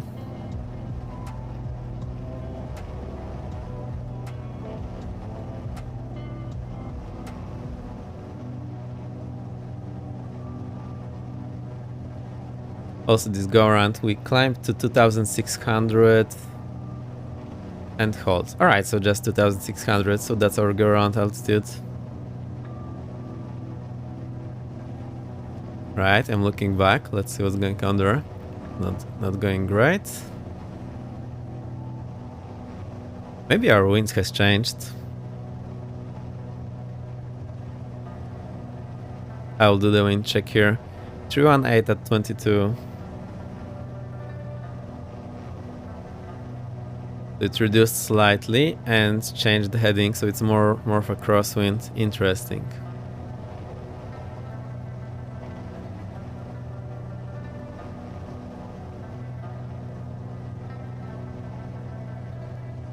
We're doing time-wise 2 hours. Alright, so that's taking a lot of time, but also took a long time to prepare.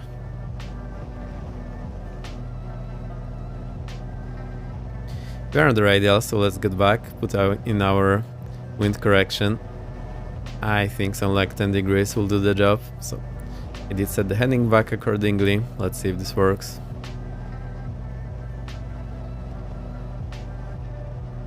We're getting closer now, so it will be a bit harder to keep the radial. 15 miles to go still.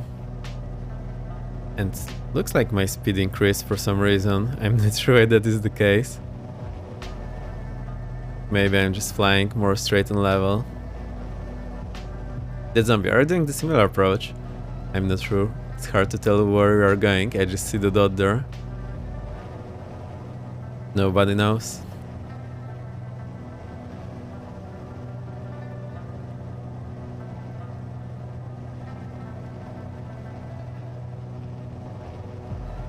Our bird is here. Welcome, welcome. Hype, hype, hype. Hey, hover. Yes. Alright, thank you, that zombie. However, we are flying in Alaska with failed engine on VATSIM. And yeah, you know. Actually, I'll do my call. Homer traffic number 225 Victor X-ray, 13 miles inbound. Homer VOR for localizer approach runway. What's the runway? I should have known. Runway 22, Homer. I should have known before. It's a good idea to rehearse what you're about to say before you do that, so next time I'll try to say it just for you and then say it again on the radio.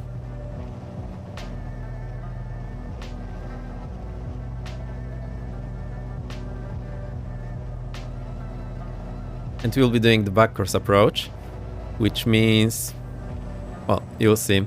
Basically I will have, oh, let's set it up. I will have the localizer also set on nav1 and nav2. So that's 109.3. And transfer. I just want to say, I'll walk that 400k again just for the shower I had when I got back. Whoa, 40k walk, that's a long walk. Well done, however, well done. Sounds good. I like this kind of stuff myself as well. Right, I got... something is wrong here. Oh, because I switched it already. That's bad. I shouldn't have transferred it. I forgot I didn't want to transfer. Hey, however, so how was the hike? Seems like you enjoyed it. We smashed the 200 feet off. 50k. Oops. That's a lot. That's a lot.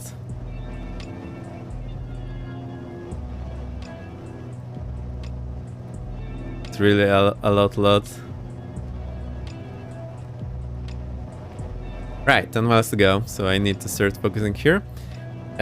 Just for reference, this is the approach we'll be doing. Homer approach.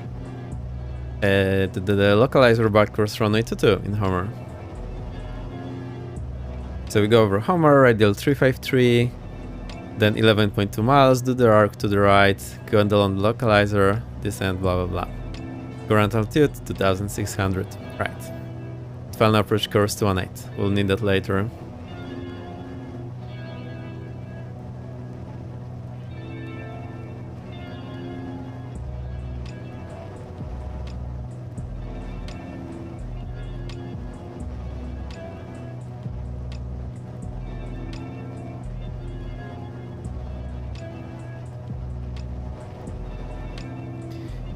Right, how we're doing here, 8 miles to go, basically on the radial, so that's a-okay.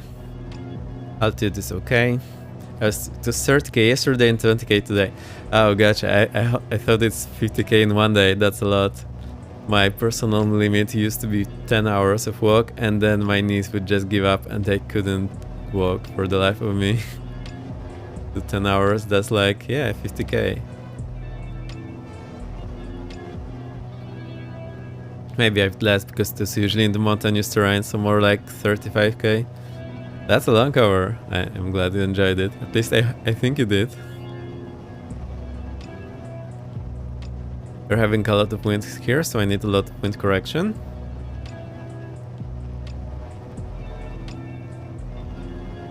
Wait, I did.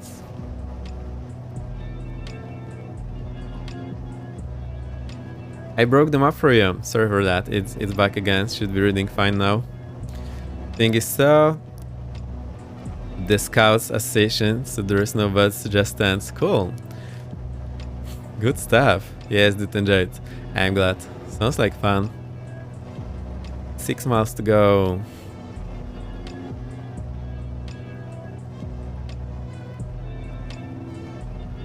Right, so when we'll get over VR, I'll say Homer traffic, number 5 Victor X-ray, commencing, localizer back cross approach, runway 22 Homer. That's what I will say. I haven't said it yet.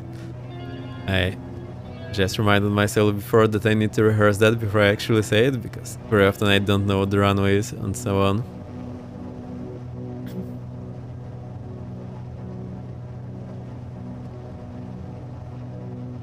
So you can have a quick look where we can vacate there. That's our runway situation. 218 is the runway heading, and we can vacate Bravo left or right, I'm not sure. We'll see how it looks. I think we'll go to the left. There's more houses there.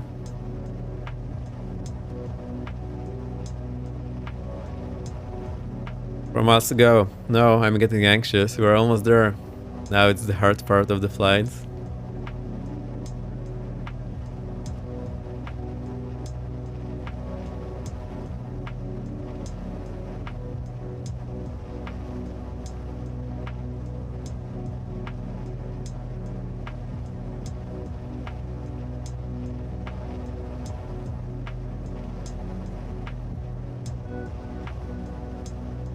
Keeping on the radial, 3 miles to go. Right, then the outbound radial is 353, so I'll just need to twist it 6 clicks, I think, because we're on 359, so 6 clicks to the left will be 353.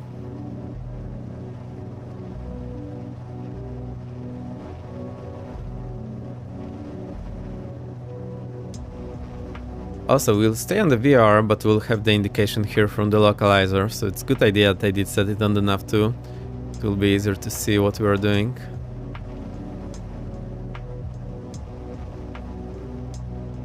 Two miles to go.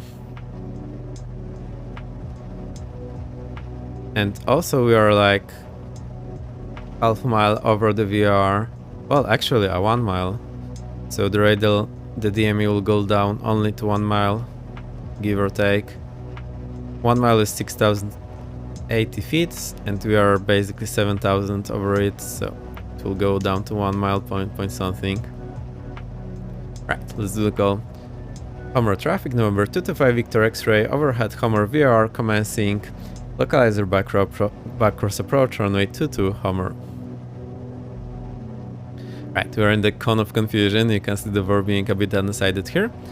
So right. TDA 1, 2, 3, 4, 5, 6. Descend on this radial. Start descent. Reduce the power a bit. 1000 feet per minute. Let's keep it. Hang on, I cannot see this course here. 1, 2, 3. Right, that should be 353.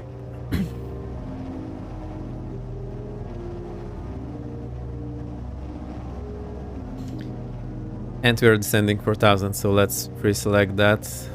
2, 3, that's 4000. Get back on the radial, so a bit to the left. Right, we are getting back there. I'll try to keep this descent rate. I actually think I need to reduce power way more and release the rudder.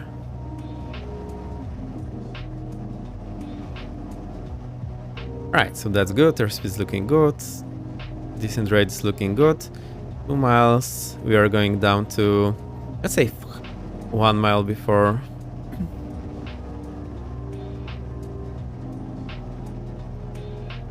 I need to do some calculations how much we need for a 90-degree turn. What's our turn radius?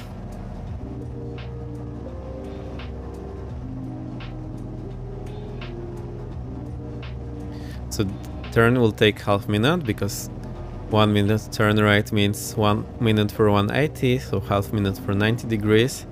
So in half minute we'll fly like 1 mile, and then the arc here is 3 times the radius, so 2 miles. 2 miles here. 4 miles on the whole one, divided by 3, so that's 1 and a bit. Let's say 1.2 before we start turning, so at 10 miles. Give or take, this should get us in the right place.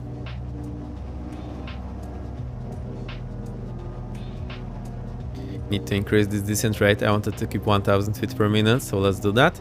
Oh, also every 1000 I need to reduce my manifold pressure by 1 inch because it will be growing, because the outside pressure is increasing. That's how it works. Right, so far so good.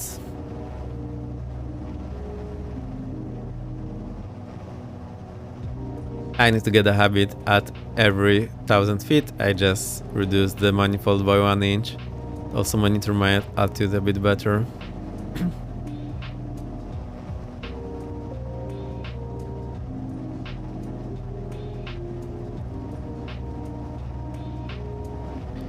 Thousand to go, so we are 6.5 miles. 1000 to go and 5000, so reduce manifold pressure again to 15 inches. So it's just in the green scale.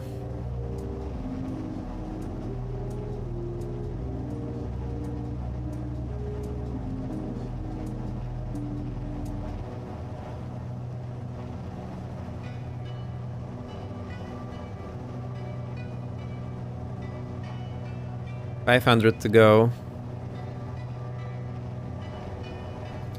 8 miles, so 2 more until we start the turn.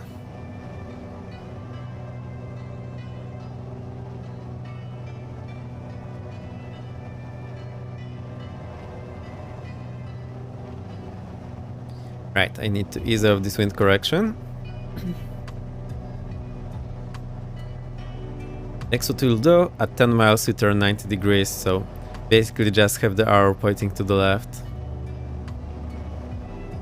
It's 4000, level off, slow down a bit, and then I will add power again. I want to keep around 120 knots, 110, 120 indicated.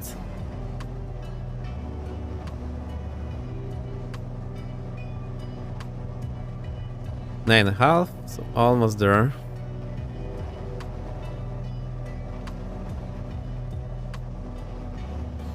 Find out how much power I need.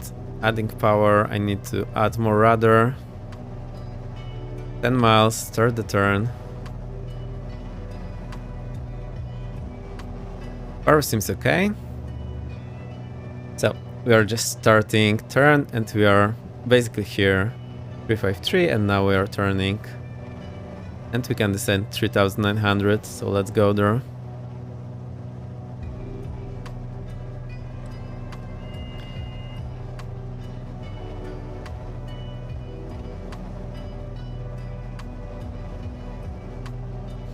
Right, I'll put our heading back to 218, which will be our final approach course. Actually, I need to start descending, not climbing.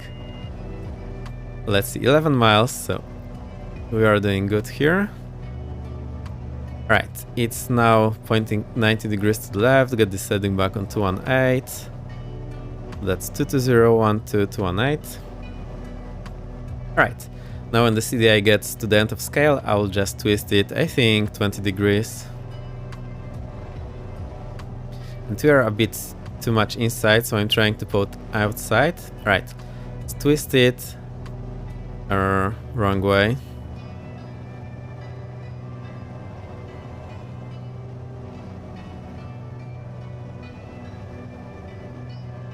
Right, 11.2, so that's exactly right, which means I need to turn so that I have this on the left hand side. Still, we need to descend a bit, reduce power just slightly. I'll go to 20 maybe.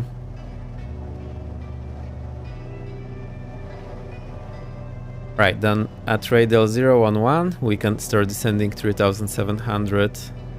Right, so that's the radial I have selected, just for pure coincidence. I have exactly this one selected, which means we can go down to 3700 now. Right, let's get power to 15 manifolds. 11 miles, so we are a bit too much inside. Localizer is still not receiving. We're going down 3700 and we do stay there.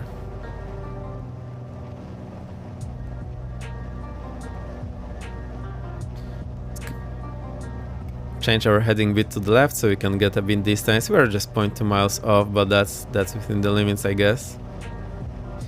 Right, level off in a moment. I can twist the CDI already. I just like having it between the half scale deflection either way. So I do this more often, but have it more precise. Alright, I smashed the altitude there, so let's climb. Just 50 feet, so no big deal. And let's think, we have the wind from like 310, so it's just from our back, maybe slightly from the left.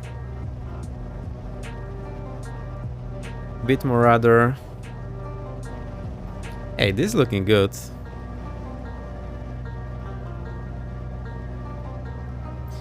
Right, and we're actually like... Let me do this.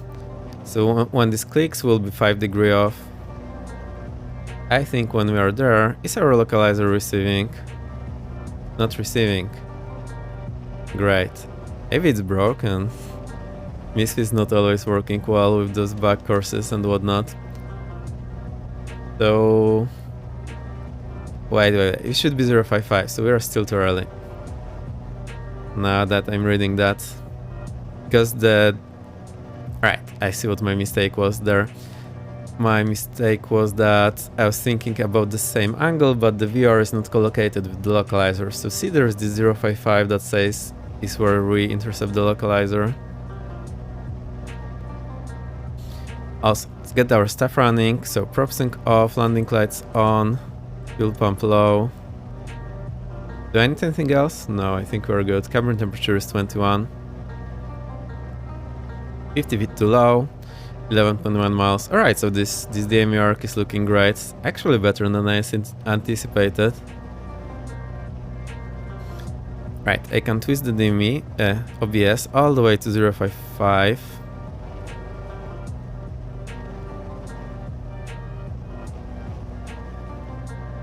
And then once it hits the middle mark, we know we should be on the localizer.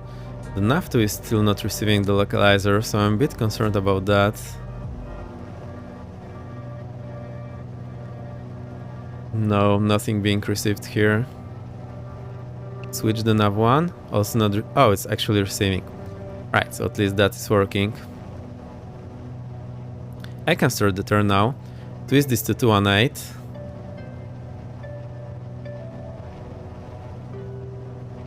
And switch to the localizer.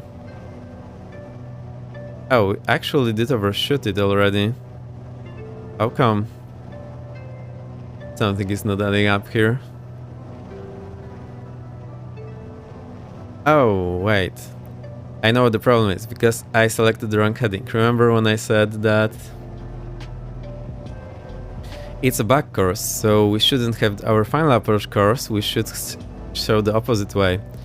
Boo, busted. So we should be showing here not 218, but the opposite one. So I'm just having the blunt side of the arrow on the 218. Now we did overshoot it. Right, this could have gone bad very quick. Right, now we are at Keki. Well, actually we are a bit closer, so you can descend 2900.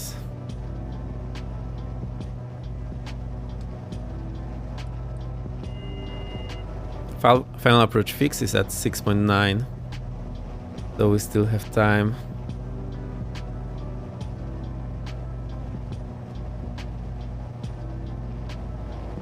Right, get that descent, slow down for gear and flap.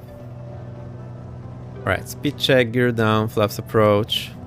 We're getting back on the localizer. I need to add some power now. Actually, still need to descend.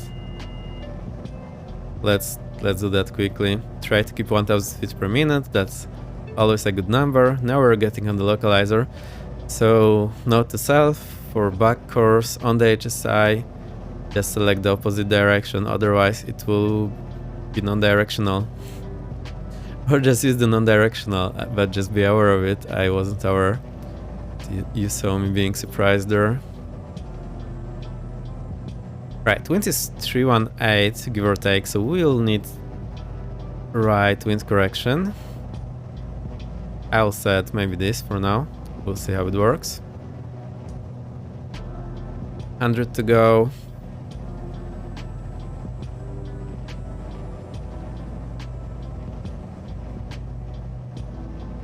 Alright, 50 to go, leveling off.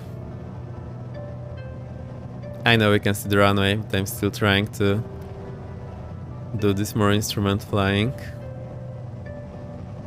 Right, 2900, let's advance the power a bit.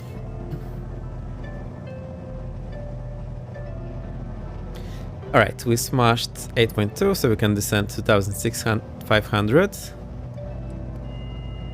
And at 6.9 we start the descent, so I do need descent quickly here.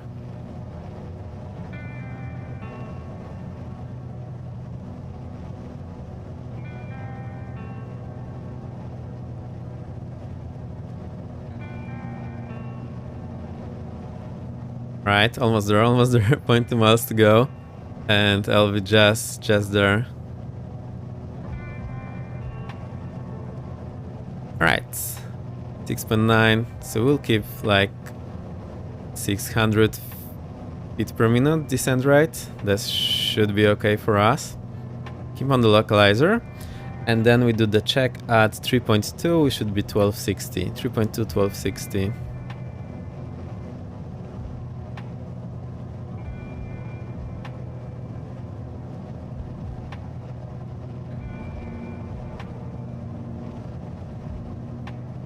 We are 6 miles at the moment, and minima are 500, go around altitude 2600 check, final check, gear down 3 green, drop forward, mixture forward.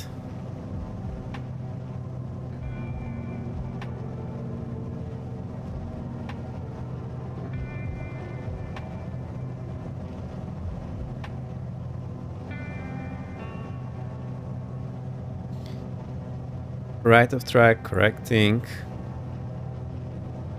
I think our distance right was a bit too high.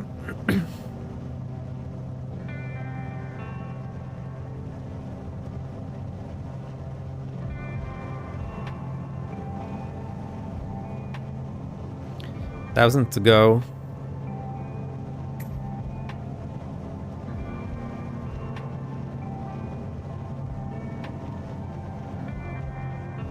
Right, check is 3.2, 1260.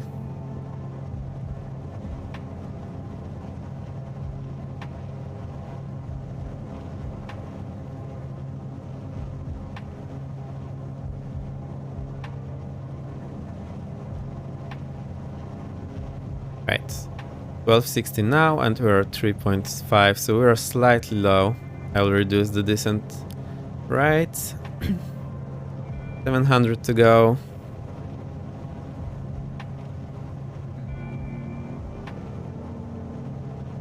$600 to go.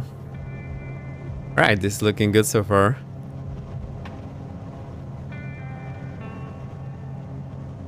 $500 to go.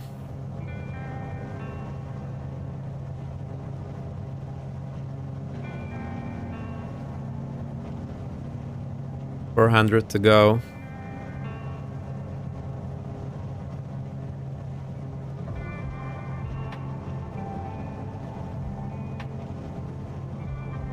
$300 to go.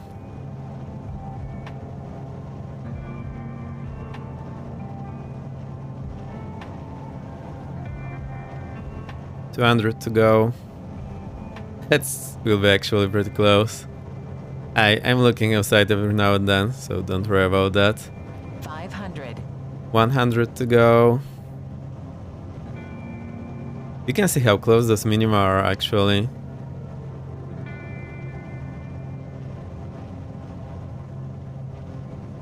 And minima now. Looking outside, runway side, continue. Good stuff. I did enjoy it. All this training recently is paying off now. It's looking way more solid than it used to and way more stable actually. So here's the localizer antenna actually that we are receiving. And it's on the far runway end from the actual runway heading, which is assigned to.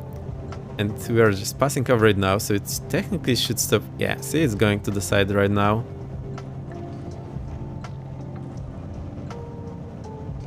Right. Reducing power, reducing the rudder input a bit. Head into ground effect. Alright, the frame rates are killing me. Throttle idle.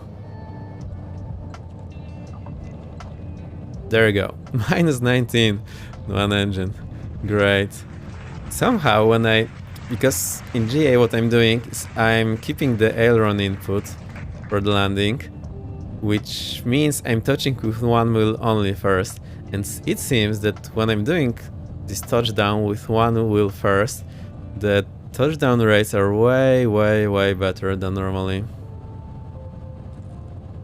I think this is not alpha yet. Or sorry, not Bravo. We'll go into the next one. Also need to keep the speed up. I actually went idle, so good luck, my engine hasn't died. Right, flaps up. Fuel pump off. Oh no. This is not looking great. I wanted to vacate there, but it didn't work. Homer traffic, number 225 Victoria X-ray, clear of runway 22, Homer. That's Zombie. I think you're on my left, am I right? Yep. I have a bit of a limited mobility here, so I'll try my best, but I'm not sure if it's gonna work. Right, we've vacated, so strobes off, landing lights off. Taxi light on. I need to turn with the rudder plus the brakes here. Right, I think that's the best I can do. At least it wasn't as bad as Ice's landing. Oh, you should have seen my landing two streams ago when I just crashed in a spin that I couldn't recover from. Parking brakes set, cowl flaps open. What do we do? Yeah, let's shut it down for a moment. Transponder standby, transponder off. All those radios to off. Actually, now I can adjust this screw. Let's do that when I still remember.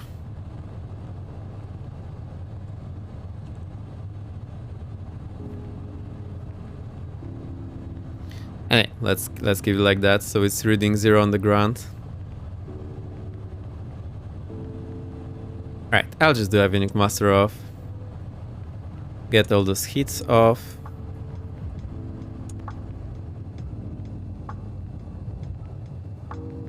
Taxi light off. Heater off. Actually, I wonder if the heater can run when we switch off the electricity here. Right. Left alternator off. Mixture idle. Throttle idle. Prop forward. I forgot to do the fuel tank check on final. We'll keep it in the crossfit. Alright, surely let's keep them to off.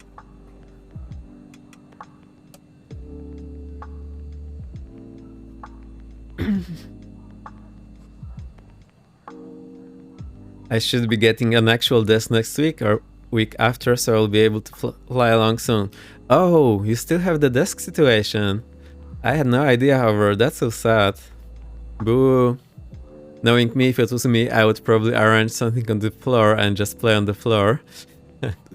No worries, you can wait for a proper desk. I actually admire that you can do that. Right, battery off, magnetos off. I think that's their cost cleanup. I did few errors here and there. I forgot to set the QNH. Let's see what we have here. So just, yeah, it was a bit off. Quite a lot actually. Right, I hope you have enjoyed the flight. We'll also do the flight back. My OBS. I'm so unhappy about this. I'll show you.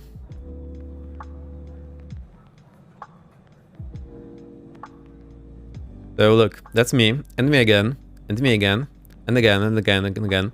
And the thing is, it's dropping the frames here, you see? It's usually not doing that on my system, but I think because I have added this thing, at least as soon as I added the tablet, the Wacom, it started doing that, but only when I'm playing, so I'm not exactly sure what is the problem here.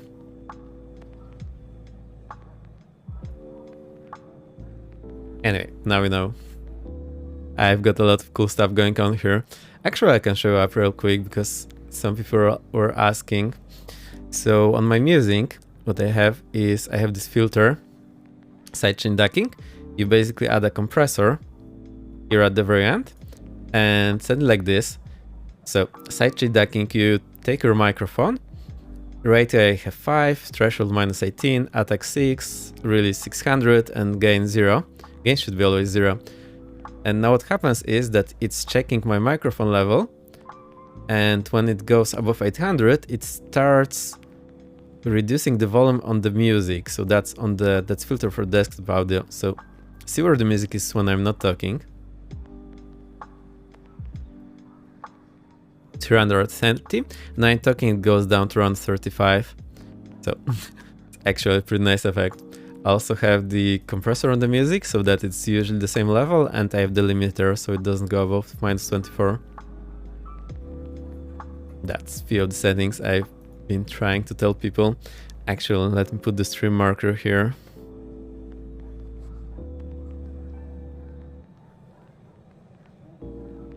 Except I removed this. Wait, no, it's here.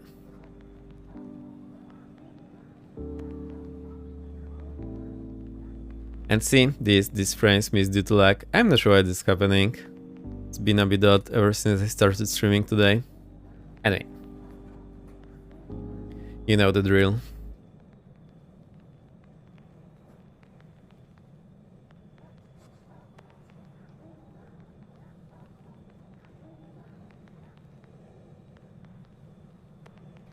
Let's get ready for the next flight. That's me. Thank you for flying along. That's been super nice of you. I did enjoy. Vega Blue Sky is here. Good out the settings. Yes. If anyone has any questions or need any help with that, please let me know. I'll be very happy to help. I have learned a lot about this stuff over the last 2 months. Chewy has helped me a lot as well. He shared his setup, and that helped me a lot with some ideas. So I think I finally understand how to use most of this stuff. So I'm very happy to help anyway. Vega Blue Sky, how are you doing? Alright, let's get ready for the return flight.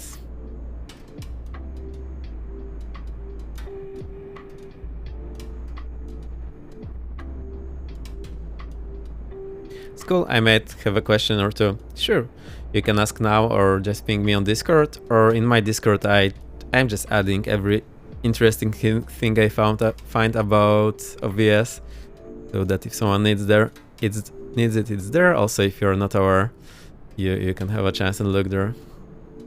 Thank you, ever.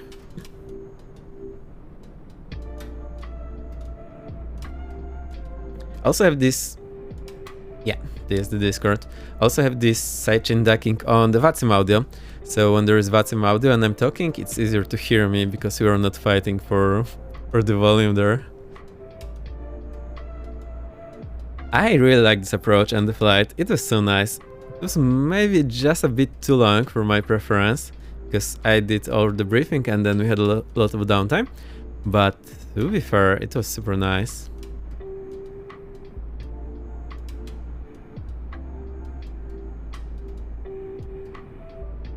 So first things first, let's... Oh no, my map source is broken again. I'm not sure why Navigraph is doing that. It's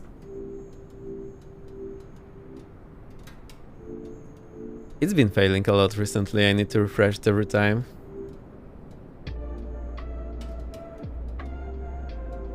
I have a program called AutoDAC that helps DAC my mic when needed.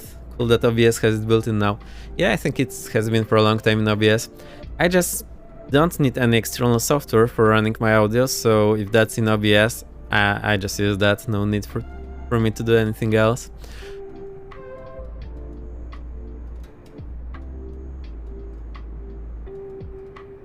I was about to say, we'll fix that engine. I think I have I have done the stuff. So Nikodine, thank you for failing that engine. So we're in the flight, that is really cool. I will go and fix it here, so you don't need to pay your meows.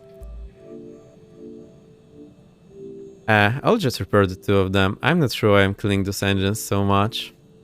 And we go here to active failures and reset selected. Boom, there we go.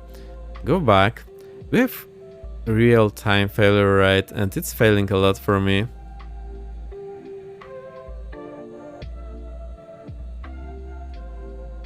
I should just OBS 2, go back through those settings again if you get a moment.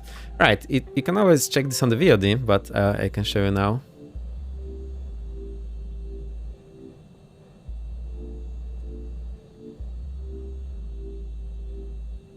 I hope my PC won't crash in the process. Right, there we go. So remember, here's my mic and it's important to... Well, first, hang on, I need to show you one more setting.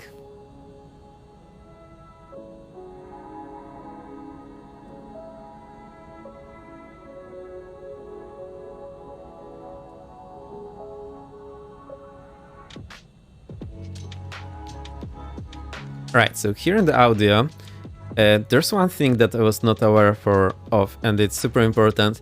See here in the obvious settings, audio, peak meter type, you need to select true peak, because then it has the red band as -3. If you get the other one, it gets the red band at -5, I believe, or -10. Like very much lower. I was wondering why I was so quiet compared to the other streamers when I was getting in the red band. And it turned out the issue was that I had the wrong setting here. So you need true peak and then it has the red band at -3. And once you have that, I'm trying to get my mic so it's somewhere around -5. Also here on the mic, I also have the filters. This one, so I have the noise suppression, I have the noise gate, equalizer, which hardly does anything, and I have the compressor. I set it like this, and the limiter at -3. Now, because of this compressor setting, and I also toggle the volume on my audio interface, I'm trying so that my mic level is at -5 when I'm speaking. That I found out to be the best level, somewhere around here. Also, whenever I'm talking quiet or I get too far, it's down, but I'm trying to keep the -5. Anyway, there is the limiter, so even if I shout, it's not going over than 3. I hope you understand that. So that's my microphone. Then on any audio I want to DAC, I go here to the filters. You just add a compressor from the list, and I just renamed it to DACing. So I just renamed it here. But that's compressor. Then you select your microphone here, and this also only works when the microphone is on. If I mute the microphone, tabletop Android. Welcome, welcome, very nice to see you. So when my mic is muted, this effect is not in play. See? So that's here. Output gain needs to be 0. Trash attack 6 milliseconds, so it's very fast. Release 600 milliseconds, so it goes up slowly. And then you can play with ratio and threshold to make it go down by desired volume. I did choose my to 5 and -18. That seems to do the job for me. Now the only problem is that when you're speaking quiet, it ducks the music less. So it's actually important that you keep constant speaking level, otherwise this doesn't work too much. Like, it works opposite than I would like it to. Like, if I'm speaking too quiet, it will keep the music at the same level. If I'm speaking too loud, it will quieten the music more. So I have those settings, and I found out that the music is going by 5 to 10 decibels. I'm not exactly sure. Blah blah blah blah blah blah blah blah. All right, so it's going by between 5 and 10 decibels, and that's it. End of story. I have this also on my sim volume, and I have this on the VATSIM. I also have the limiter and compressor on VATSIM. I have that pretty much on everything. So I hope that helps. It's pretty cool stuff, and it makes it a bit easier for everyone to listen to, I hope.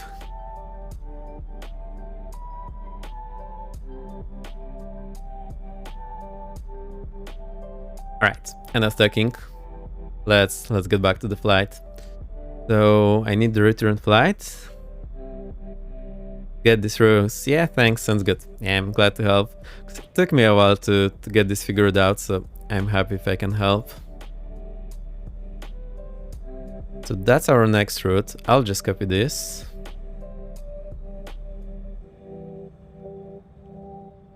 Yep, the Android, how are you doing? Very nice to see you. Alright, we'll unload this flight, new flight. Paste the route here. Oops. I think I copied just a bit too much.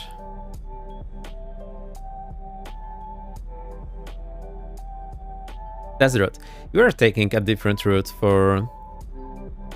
So it's not so boring. We will take Victor 439er, 6,000 feet. Let's see, do we have this radial here? Oh, it's showing up. 194. 194 from Homer, so let's note this down.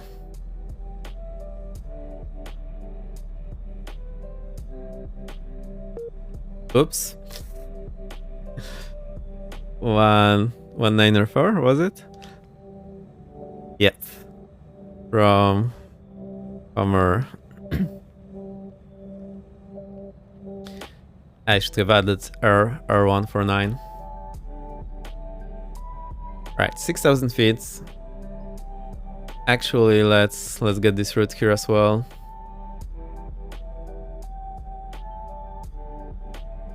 To file this on VATSIM. I think we'll go over 3 hours today easily. It's already 2:40. Oh, so we should be heading, but we're doing next flight. Great stuff. Unless we don't do the next flight. How do you feel about it? Yeah, let's do the next flight. Flight plan. Swap. Oh, we can swap them. Homers alternate. Switch the route. Do the 1, 2, 3. 3 hours is enough, I think. Actually, we have way more than for 3 hours. Let's say we have 3:30. And we'll do 6,000 feet on this leg.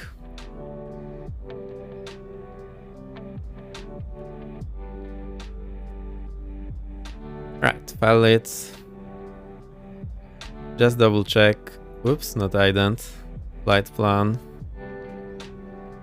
Right, looks good.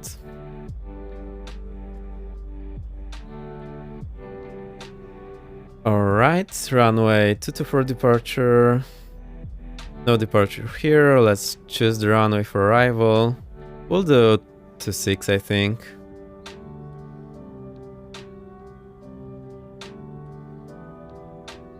Approaches, localizer, Zulu 26. Why not?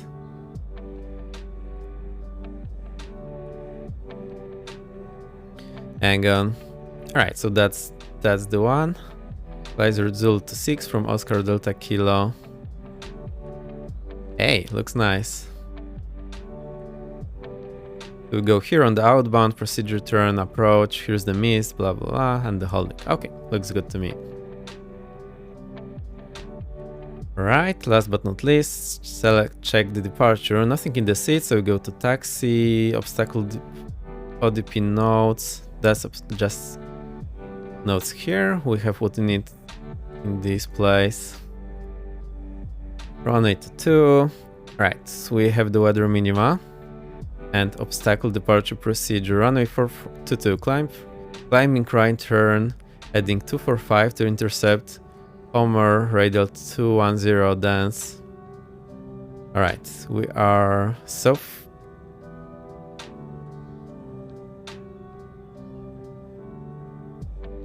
let me see. Actually, I think it's pretty late, so maybe we'll not do the whole flight. We'll just take off, fail the engine, and land here as our takeoff alternate. I think that's the action plan, because I don't think I want to spend another 1.5 hours streaming. Need to get some rest before Monday work. So we'll just do this departure, get over the home VR, and do the same approach we just did. It should be fine. I think this will be interesting enough. And northwest through southwest bound, and we are southwest through northeast bound. That's us. 211, clockwise 019, climb to 2600 on Homer, radar 210, outbound, then climb on course. Alright. So let's note this down. It's too much for me to remember.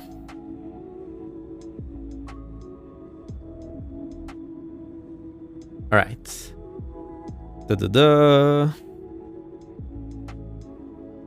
Climb, right turn. 245. Intercept. Homer, viewer radial. 210. On the outbound.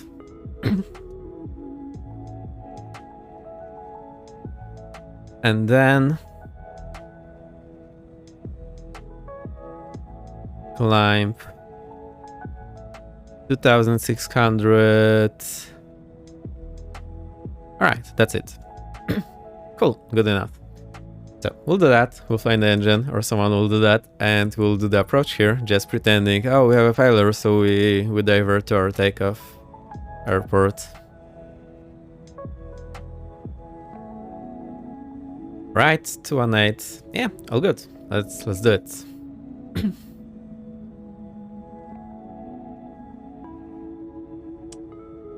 Battery on. I forgot the nav lights and beacon lights. Nav lights, beacon lights, air engine is fixed. Get all this forward, fuel selectors on.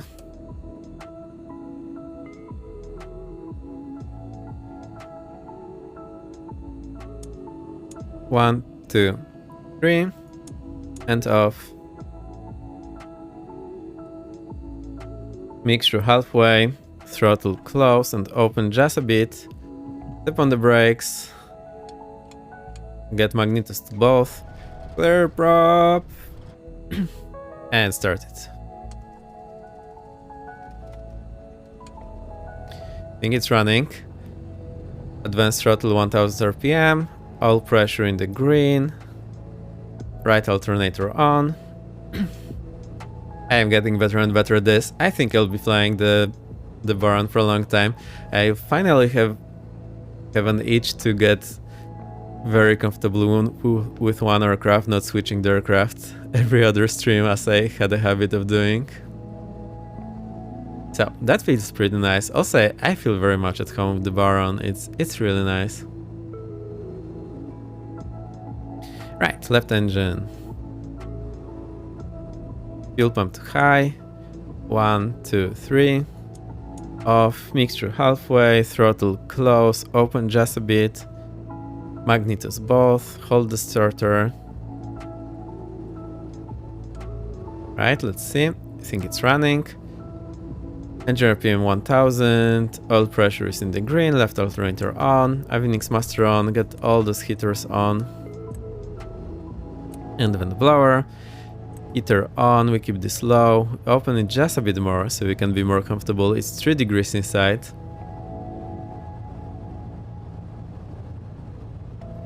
I'll keep this on the...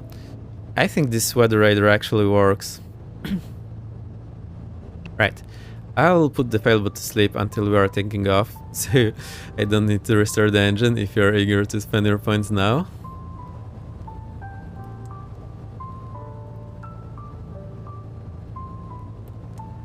Also, however, I found out I cannot refund the points for using the rewards on FailBot, so I think I need to implement the bank, and you'll be the first one I'll put the things to bank, because last time we didn't fix your fix.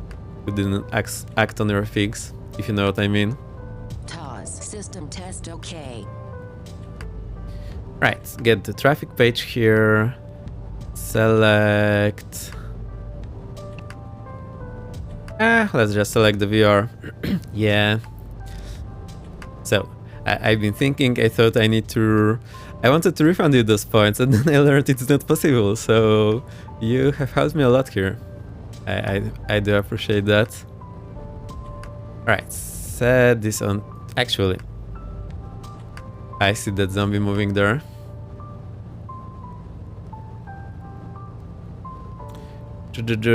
We need this stuff that I noted. Radial 210. So let's set 210 outbound. So we need actually 210. It's close enough.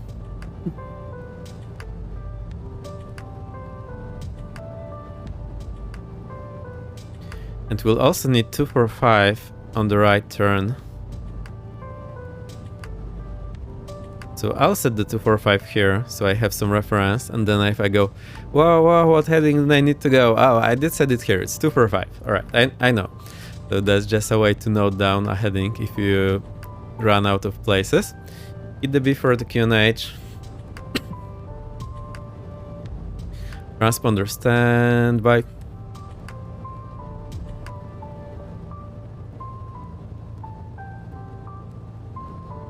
Is okay.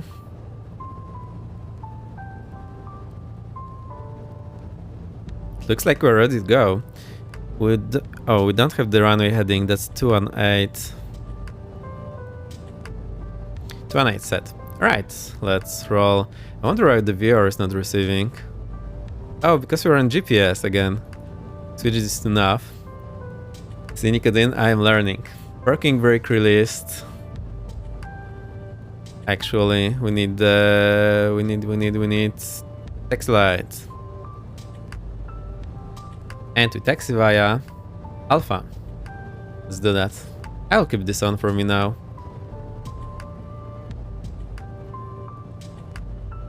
Homer traffic number 225 Victor X-ray, taxiing runway 22 via Alpha, lining up the runway and backtracking runway 22. Homer. Vex, I understand if you can't refund the points, it was purely for a bit of fun. It's entirely fine if you like to move fast, it's carry on as normal. Yeah, that's fine, but I want to... So, I think Creepy Kirk pointed me to another bot that's actually paid that has this idea of a bank, so if you do not use the reward, you can bank the points. And because I want other people to use that, I thought they could be able to refund the points, but it turned out it's not possible. So I do need to implement the bank and more for testing, so don't worry about it. I'll put it there because, you know, it happened, so now I have a reason to put it there. You'll be in the bank. Don't worry about it. You can also put anyone else who's on stream and they will just able to test that, but I will need to work on that. Anyway, so far the FailBot has been running pretty well. I'm really happy with how it turned out. I again spent a lot of time thinking how to do it, and then I just did it, and it works. I'm pretty happy. It's really nice. I think I also need to put in some delay between failures and between failing and fixing. So if you fail the engine, you cannot fix it for another, say, 5 minutes. This would make a bit more sense. So I'll also add this when I have time. Right, landing lights on, taxi lights off, strobe on, transponder alt. Enter this runway.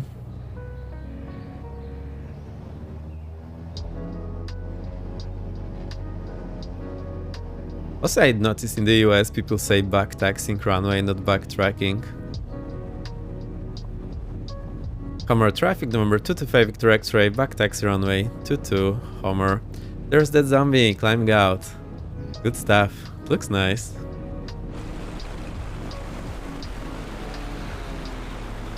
There we go. Looks fantastic there.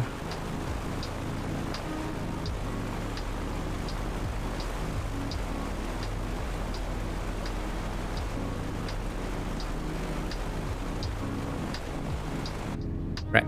Remember that zombie will be landing in Homer, not going all too far.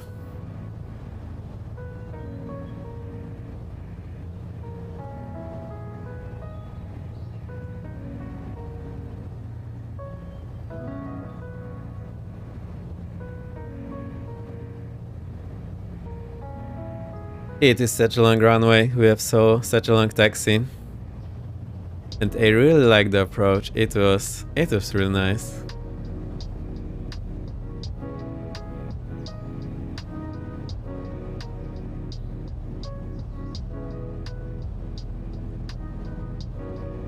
Right, we'll turn around here. I will go, let me think, I'll go to the right so the wind will be assisting me in the turn, just pushing on my tail. Right, and not to kill the engine again.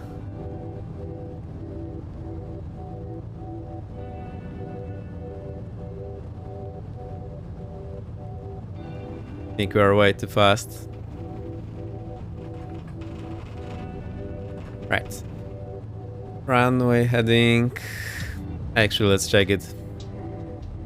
There's 2-2 on the magnetic compass, 2-2 on the gyro compass. Right, stepping on the brakes, parking brake set, mixture forward, let's do the run up.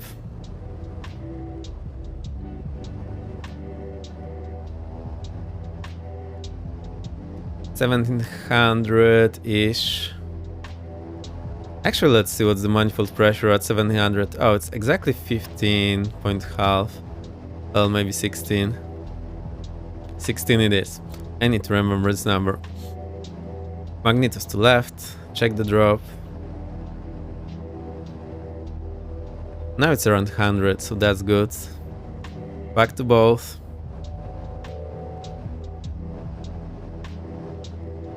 Right, it's back at 17. To the right. 100 on both. That looks good. Back to both. Let it regain that speed. I'll get rid of the message here. Check the prop. 1 looking at the prop. RPM, that's good. 2 looking at the manifold pressure. It goes up slightly. And 3 looking at the out pressure. It goes up. Alright, good stuff. So we can go idle at 1000 RPM. 1000 RPM, I think we need 10 manifold pressure. Alright, it's another number I need to remember. And let's get ready. Prop sync is alright. Let's get from left to right. Landing lights on. Fuel pump slow. Prop sync off. Heats are on. Fuel 3/4 here. More than 3/4 there. Alright, let's stay on the main tanks. Prop forward, mixture forward, flaps approach, and transponder alt. Oh, and 33 degrees inside. So I need to close it. Alright, let's give it this way. Cowl flaps open. FailBot's active. Let's roll. Throttle forward, parking brake released. Engine instruments in the green. Right rudder because of the left. Wait. Left rudder because of the right crosswind and right aileron into the wind. There's red line rotating. Blue line. Keep the blue line. Positive climb, gear up. 200 feet, reduce power. 28, 25, 50. Over 300, flaps up. Trim back. Right. Right heading 245. Remember I had it stored here, so I can just cross verify this. Add the setting back. Set the set the heading back. Release the rudder. Keep more. Hey, what's up with the rudder? Right, it's good. Keep more climb. We were supposed to climb to altitude. I didn't set that. 2,500.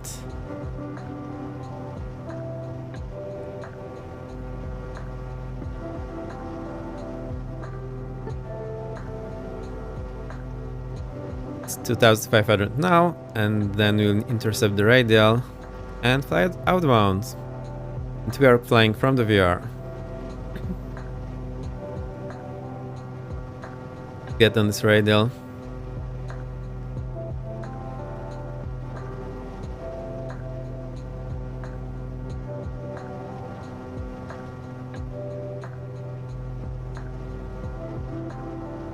Full throttle because it's already not going above 26.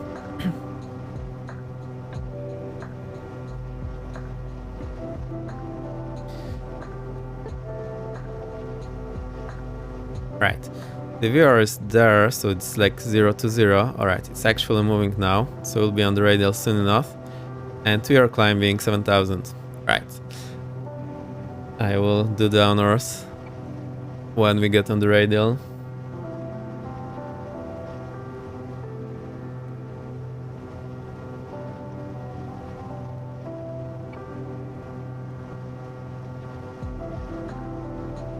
I forgot my traffic calls. Homer traffic number 225 Victor X-ray departed runway 22 southwest bound. Last call. Homer. Oh, I forgot the things. Landing lights off, fuel pumps off, prop sync on, and we're good.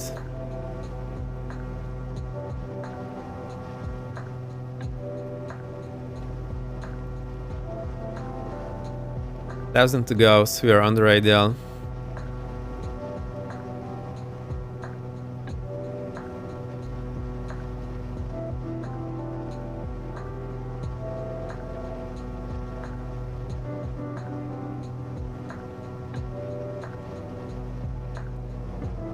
Oh, we did that. Great stuff. Right. Mixture forward, prop forward, throttle forward. Level off, keep the heading, right lead dead, right engine dead, right prop check, confirm feather, right throttle check, confirm idle, right mixture check, confirm cutoff. The prop is not stopping, so I need to fix that. Prop forward on the right, we need to speed up, so it's at 1500. Also, I don't want this to be fixed, so I'll just put the FailBot to sleep now.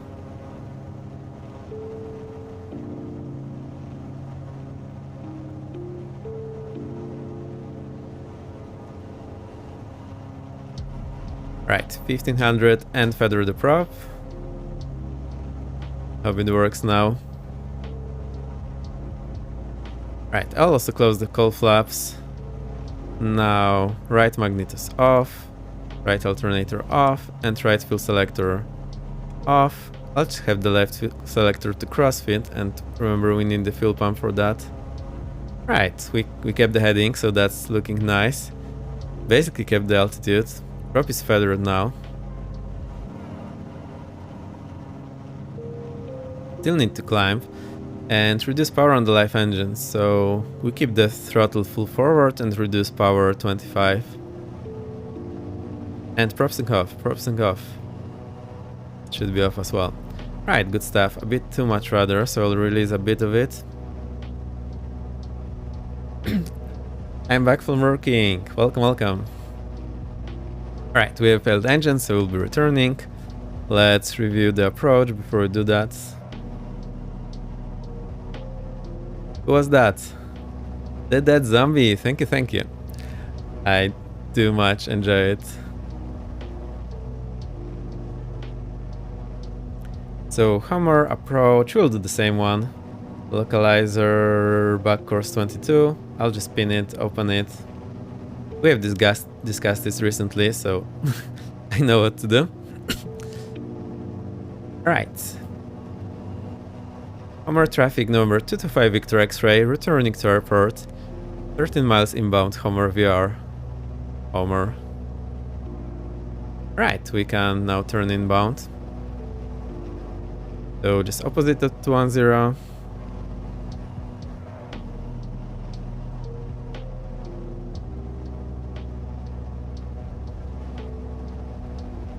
$7,000 feet. Actually, we need to lean it a bit.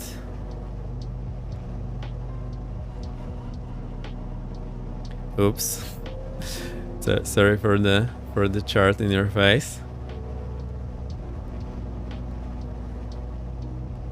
Right, I clicked it. I'm not sure if it works.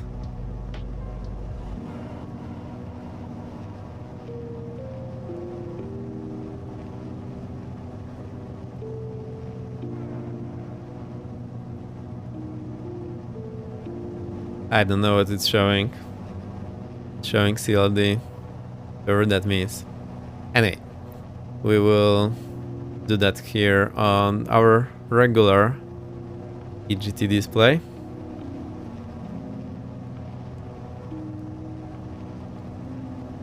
Oh, now it works.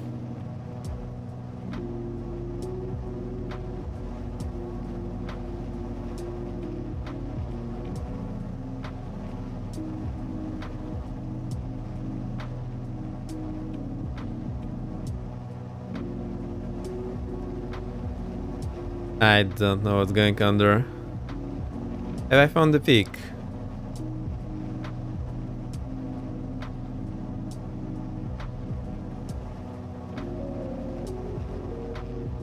Anyway, let's keep it here. I hope it works.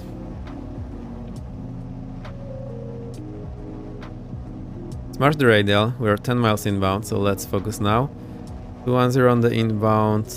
Get some left wind correction. Get back on this altitude. Charts are still late. Is feathering the prop a good thing when it fails? Yeah, it's absolutely essential, because when it doesn't do that, the feathering prop acts like a wind turbine and it's creating a huge drag.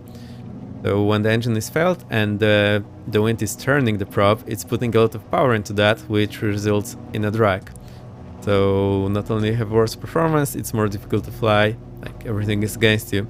And then when you feather the prop, it stops moving, also has the least amount of drag possible, because it's just looking straight into the wind. So it is absolutely essential, unless the mechanism fails and you cannot do that, but that's rather unlikely. I hope it makes sense. And again, sorry for the overlays charts, I did mess up there. So that's the approach again. We are inbound Homer VR, then we fly outbound 353. Radial for the DME arc at 11.2. Get into the localizer. Remember, it's the back course approach.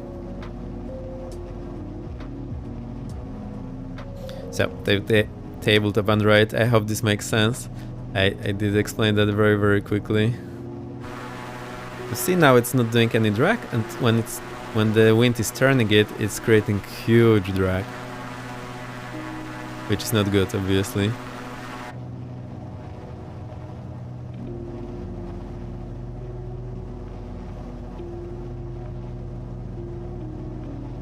Just word of wisdom in the misfits, you either need to pull the prop manually with mouse here, or you need to use pad next to be able to go into feather. Unfortunately, there is no native binding for prop feathering.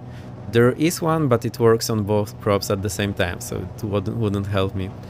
So if you're flying this and don't have spad next, just remember to pull it manually here in the red range. Right, 5 miles to go, we're at 7,000, then after VR we descend 4,000. Same story as the last time. That zombie is already there. Actually, that was a cool scenario. Just take off, fail the engine and return. Even though I know what I will be doing, still an element of surprise, even a small one.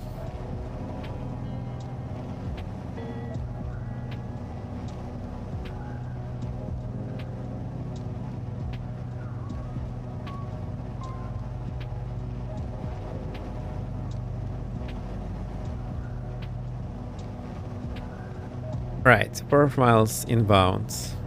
Next will be radial 353 and our final approach course is 218, so I'll set that here. 218.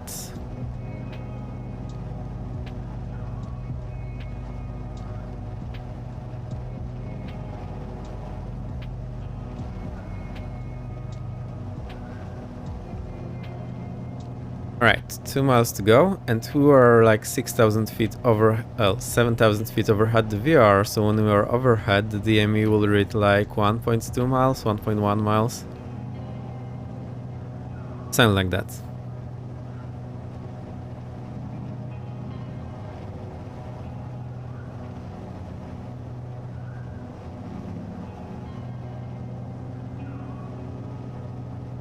I wonder what engine health we are showing here. Looks okay.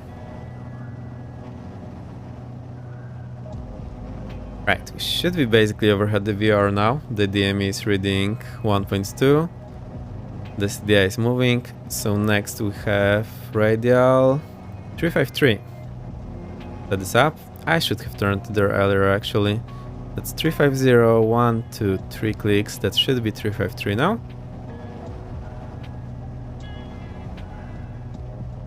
Oh, actually we'll still have some room to intercept it. Great stuff. And we need to descend 4,000. So, reduce the power here to 15. Keep 1,000 feet per minute descent. Set 4,000 here. On the altitude preselector, I actually forgot to set the 7,000 here. That would have helped me a bit. Oops, I'm losing the radial, so let's get back there.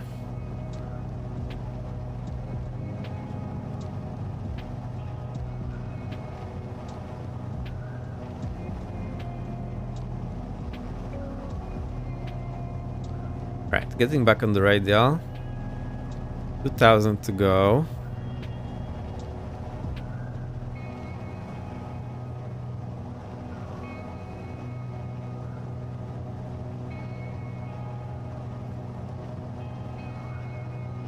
On the radial, so let's ease off the turn.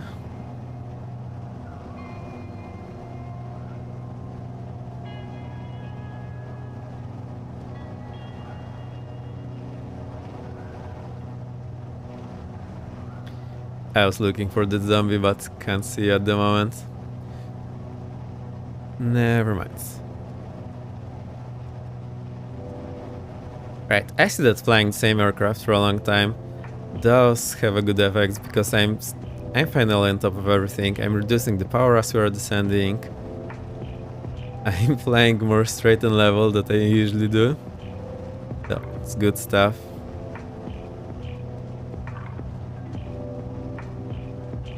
We are going to 11.1 miles outbound, 11.2, and we need to start turn like 1.5 miles earlier, so we'll do that at 10 miles.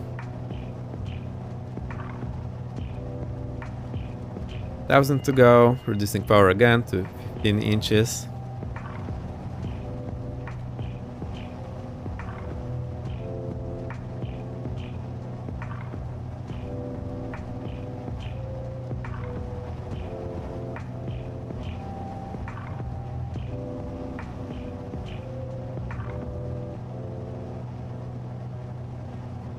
$500 to go.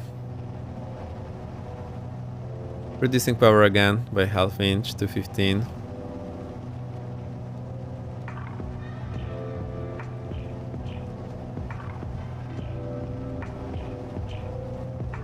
I need to reach the mixture a bit, so I'll do that. Reach and the mixture a bit.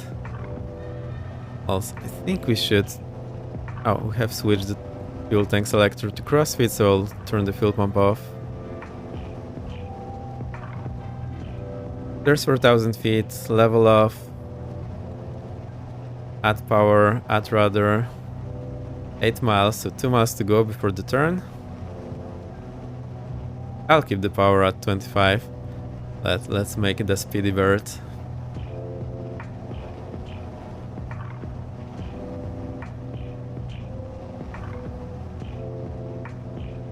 Right. The ball is on the left mark. into the live engine. We need slight bank into the live engine. So I have just the right amount of rudder.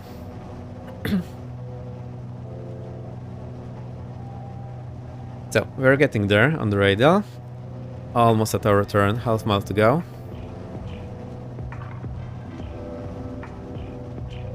Actually, we are a bit faster, so let's start it now.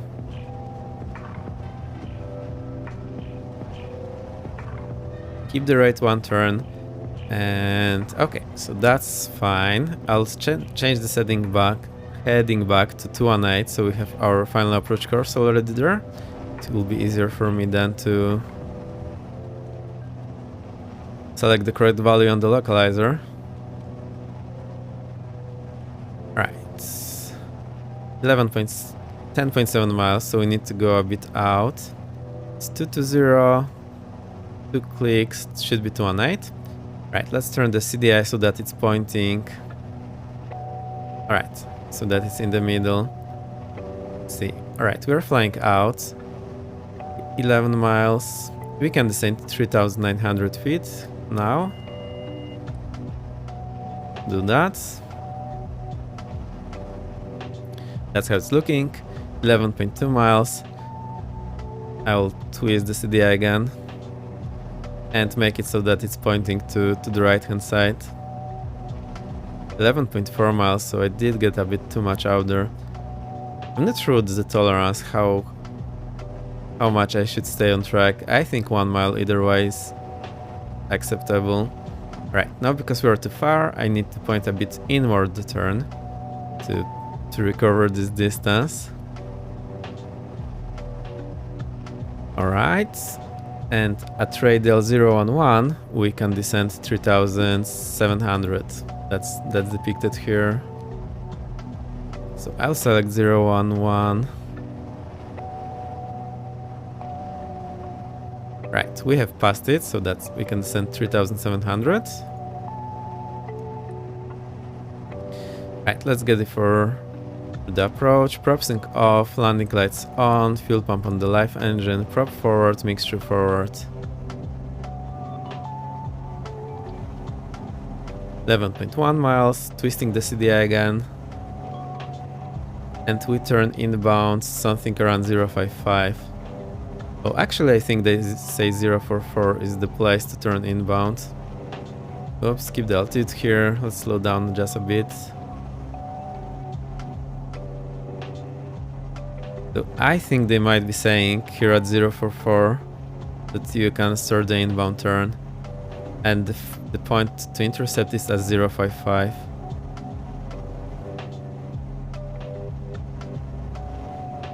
Actually, it looks pretty nice when I'm flying this arc. 3,700.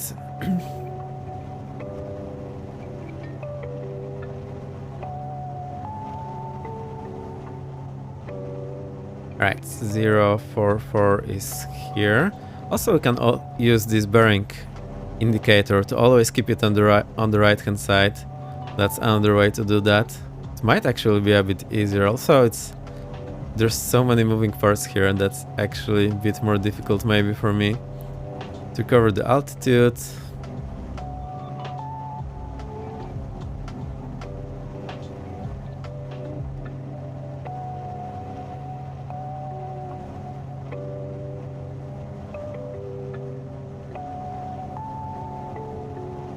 Right, now we are flying a bit inbound, so I think using the VR is easier than using the bearing indicator. The bearing indicator just has too many moving parts. It's hard to keep track of everything.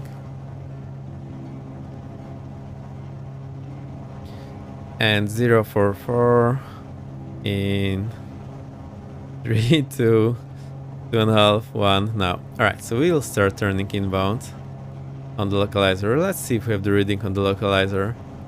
Actually, it would be wise to check it first. We do. Alright. Now remember, it's the back course, so we need to set it the arrow pointing the other way, otherwise we get non-directional indications. I need to keep this 3,700. Let's keep this angle for the intercept. As soon as it starts moving, I can start capturing it.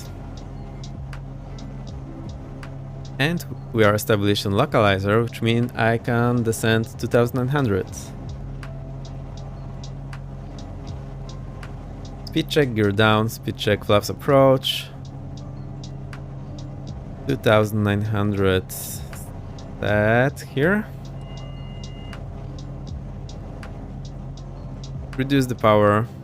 I think something around 19 was good for us. That was 1000 to go. I'll keep descending. That zombie is already there. Good stuff, that zombie. 500 to go.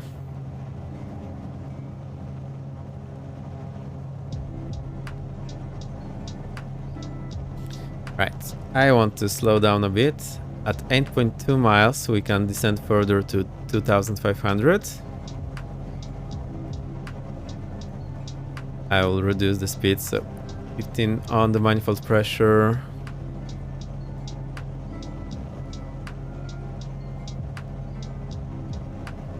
$10 miles, so 1.5 to go. Well, 1.9 to go until further descent. We are on localizer, correct a bit to the left.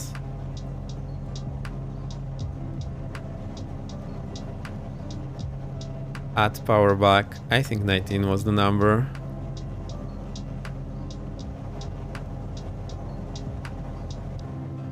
Well, a bit more, 20. Keep 1900, 9 miles, so just a bit more. We're at 8.2, we can descend further to 2500. And then final approach fix is at 6.9. Oh, it's a steeper descent angle, I forgot. We have like 130, 140 knots, so we need like 700, 750 feet per minute descent rate. I'll hit the beat to get the QNH. 8.2, we can descend further 2500.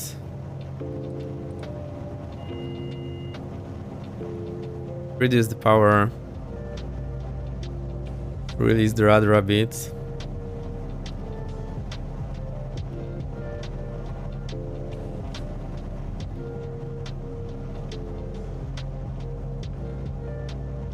Alright, just 0.3 miles to go. We're at 2500 now.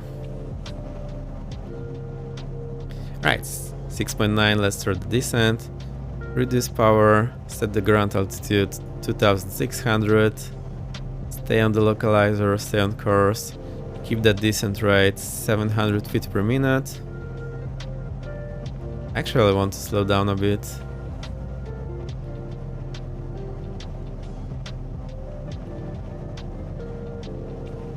Alright, so that's it. Next check is 3.2, 1260. 3.2, 1260. And minimum or MDA is 500 feet.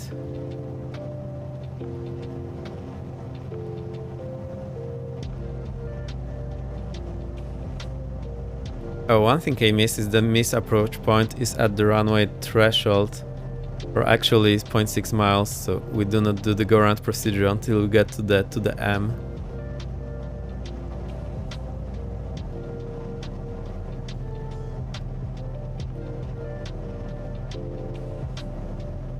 Reduce this descent rate a bit, will slow us down a bit as well. That's what I want to have. Remember, we had wind from the right, so we need some wind correction to the right. That's looking okay now.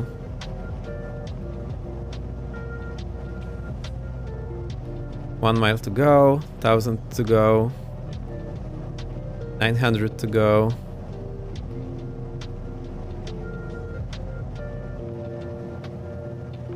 $800 to go.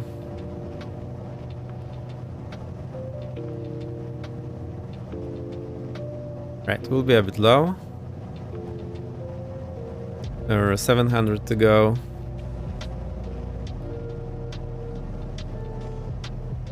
.2, 100 feet low.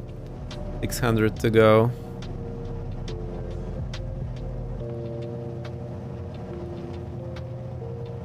Next time I need to figure out, so we do this approach actually blind, not seeing anything outside. It's way more difficult then, because even if I can see something in the corner of my eye, it's helping a lot. 500 to go, 400 to go.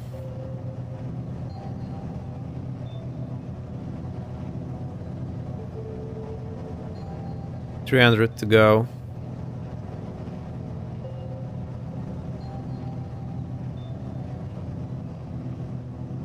$200 to go.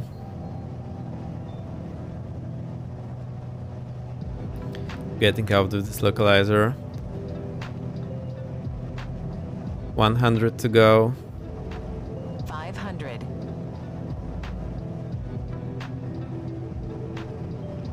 And MDA here. Runway inside, continue. Good stuff. Right, that's pretty smooth. I mean, it's getting way and way more stable for me. Also, we don't have any turbulence today, so that's way easier. Final check. Landing gear down, 3 green. Prop forward, mixture forward. We need to stay above the blue line. That's super important in case we need to go around. If we are below blue line, we are in trouble. Adding some more power now. I see I'm a bit low.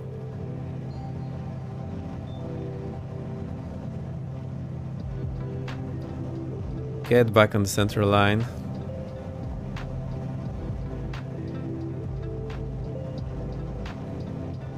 Right, now we have wind from the right, I hope. Yeah, it's just headwind. Reducing the power slightly, we have room to slow down. Now we can go below the blue line. Right. Throttle full idle. Release the rudder. Actually, you would need opposite rudder now, usually. Into the ground effect. Right, hold it. I think I'm a bit too high. There we go. 75. Good stuff. Right, that's us. Let's find this taxiway.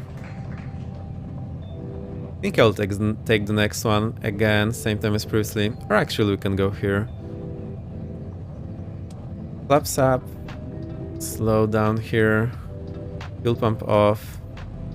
Landing lights off. Taxi light on. Strobe off. Right, vacate here. Just need to use whatever speed I have, because with one engine that we are not very capable of turning on our own.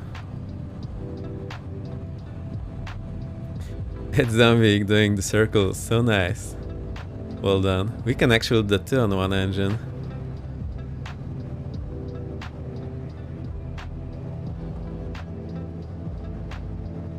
Let's do this.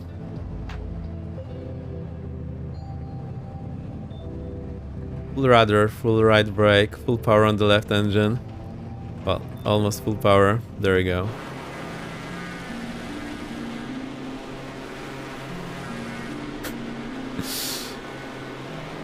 Don't do that in a real aircraft. Not good for the aircraft.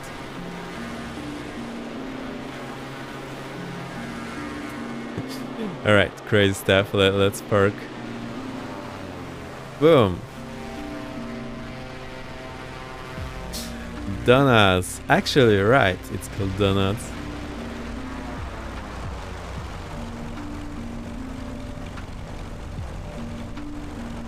Right, here's our landing. Good stuff. I like this deviation after takeoff. It was pretty nice. Also the previous flight, real nice. Let's jump back in. I'll shut down the engine and everything. So we are here. Taxi light off. Transponder standby. Transponder off. Master avionics off. Get all those heaters off. Left alternator off. Mixture cut off. Throttle idle. Magnetus off. Fuel selectors off. We can kill the heater. Close this heater, guys. Beacon off, nav light off, battery off, and we're done. Yay! Great success. It was a really nice flight. 2 flights. I have really enjoyed this.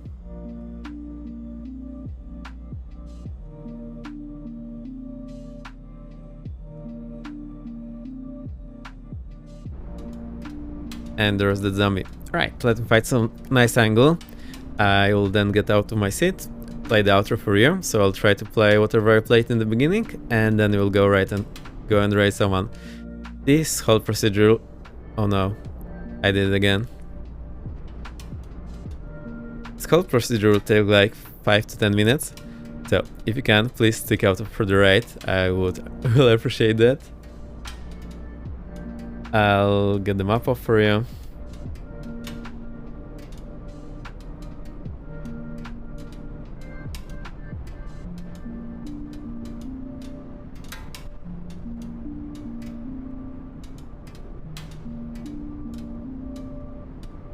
I think that's a nice angle. Let's keep it. I'll also make a screenshot. Boom! That zombie aircraft requires some cleaning. It's a bit dirty. It means you have been using it a lot, so we have that going for you. My aircraft is a bit too clean, we need to fly it more. This is what we'll do.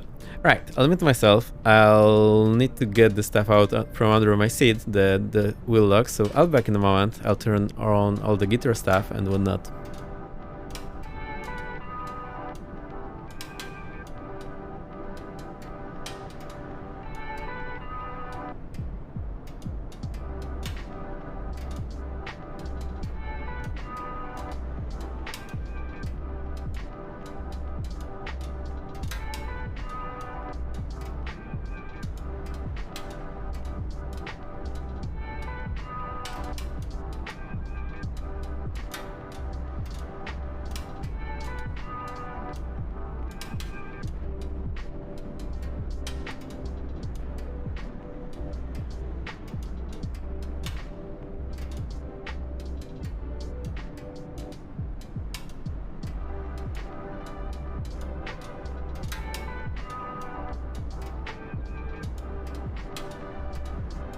Right, for information, what I've just been doing, I had to get up and get those wheel logs from under my wheels chair. I have 3D printed this and stick the duct tape on the bottom, and I just put it under my chair wheels so I do not slide when I'm flying.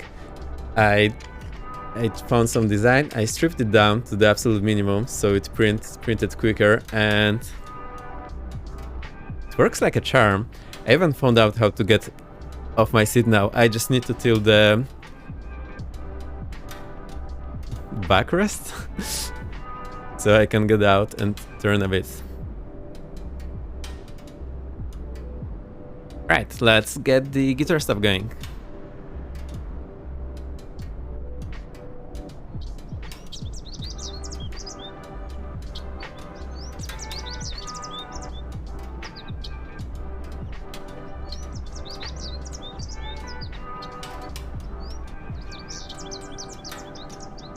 It being in the hangar collecting dust. Also the hangar has a hole in the roof. Oh, that happens. It's a sad situation whenever that happens in a hangar. Let's kill the music. Get the guitar on.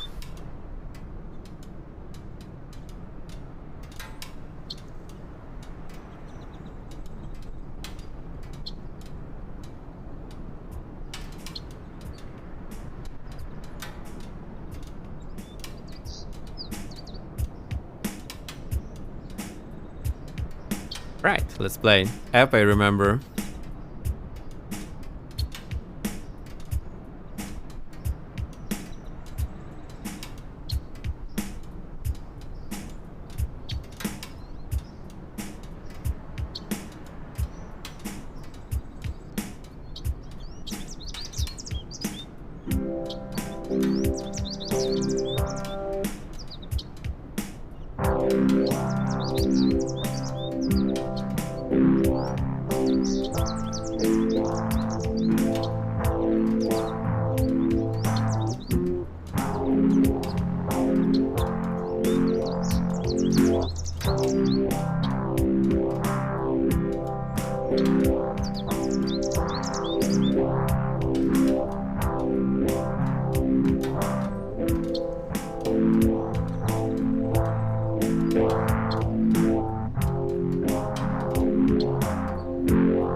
Yes, however, you're back. Welcome back. Yes, we are finishing. We had an engine failure on the departure, so we decided to go back to our departure airport as an emergency. Like, who would have thought? It has been all planned out.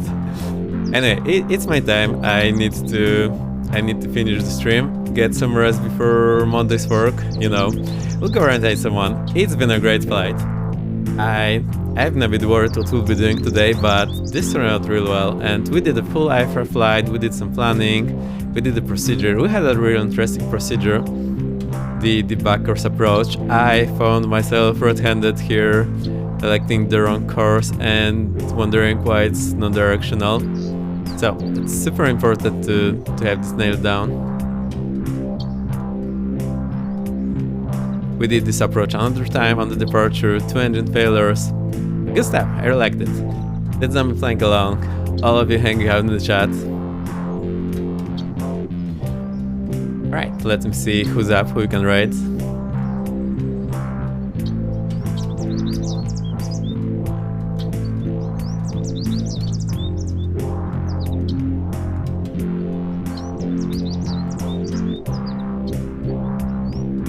Hang on, it's gonna take a moment.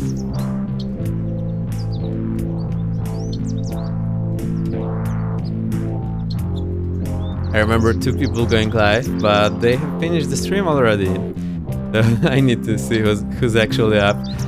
Our Sim Caesar stream is starting in just a few minutes. We'll go and raid Sim Caesar. How do you feel about that? It should be fun. He's really cool. I do enjoy watching him. And also, everyone's here. Hey Zeus! Just in time for the raid! Sun and fun! How has it been, Jesus? We have been flying in sun and cold. It's been fun. Thank you for the horn. Actually, oh, Eugene SBV with the raid. Thank you. I was just about to end and finish up with the raid. With 6 viewers. In that case, I'll at least show you what we're doing and what problems I ran into. We pull up. Thank you, we were first to finish. I see. I think I haven't heard of you before, so I will go check out and follow. And next time I have a chance, I'll try to drop into your stream.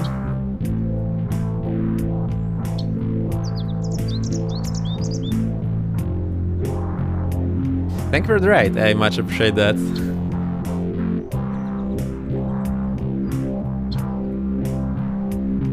Yeah, I haven't followed. Here's my follow for you. You are very welcome. We'll be raiding Sim Caesar in just a moment, but let's hang out for a moment. Roscode, welcome. Plus we have Frag Out Boom. Welcome. I love the wings with the hive. This is so nice. Check out the Sun and Fun pics when you get the chance. I took a pic of a Technam and a Baron for y'all. Thank you. Also, I thought you were tall, and turns out Ivanus is taller. That is so fun. I am super jealous of you being on the Sun and Fun. It looked absolutely amazing, and the weather here has been a bit sad. Chewie is here. I love VATSIM. That zombie singing. Chewie have a pretty weird loop running in the background, but I think it's pretty cool. Right, let's show you what we did today. Oh, I also forgot my VATSIM calls for the landing or anything. I saw the thing and said, okay, that's the Vex plane. Yeah, 2 of them. Who do we have there? Eugene, thank you for the follow. Welcome. I'm out the Vex plane. Yeah, the 2 of them, the Technam and the Baron. Which one was the Vex plane? The Technam, I suppose. For those of you who don't know, I have been flying the Technam IRL. I'll show you.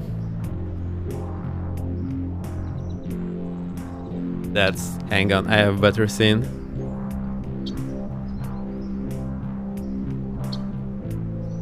So that's actually my shot, these are my legs here on the left, and my instructor legs on the right. Yeah, I've been flying this Technam 2006. The Technam, I started on the run to get a pic. Cool. Did you get inside? It's a cool plane, not gonna lie.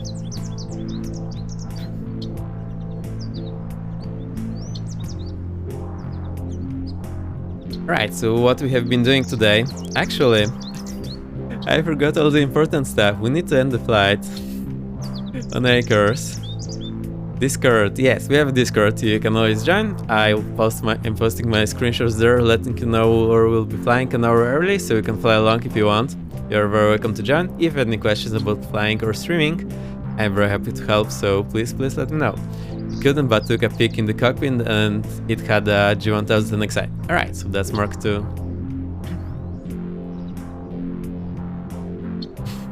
I like the zombie emotes. Thank you, Fragout. They're pretty cool. Welcome, welcome. Right, so I did close this. I forgot my VATSIM calls on the final RAS approach because, well, there's no one there. So let's disconnect. I don't think Jesus got from Florida to Texas or wherever he lives yet. Probably takes a bit more. Right, here are the flights we did. So let's have a look. Here's the first flight from Kodiak to Homer. Also, as you can tell, I have been hand flying. Yeah, it's a bit off. Also, we weren't flying directly, it's not showing the route that we were flying. Did you ask to see the cockpit? I took a 4-hour nap, just got up from it. Oh, 4-hour nap is what I love to have. So we departed Kodiak. We started here, taxied to runway 01, then departed. Right turn to intercept the radial 060 over Kodiak VR. Then we followed an airway all the way. Also, we had an engine failure with the FailBot right after takeoff. So somewhere around here, I believe. And I had to disconnect the autopilot. So yeah, that's what happened. I didn't took a peek of the A321neo, but I blanked out and didn't take picture. Oh no.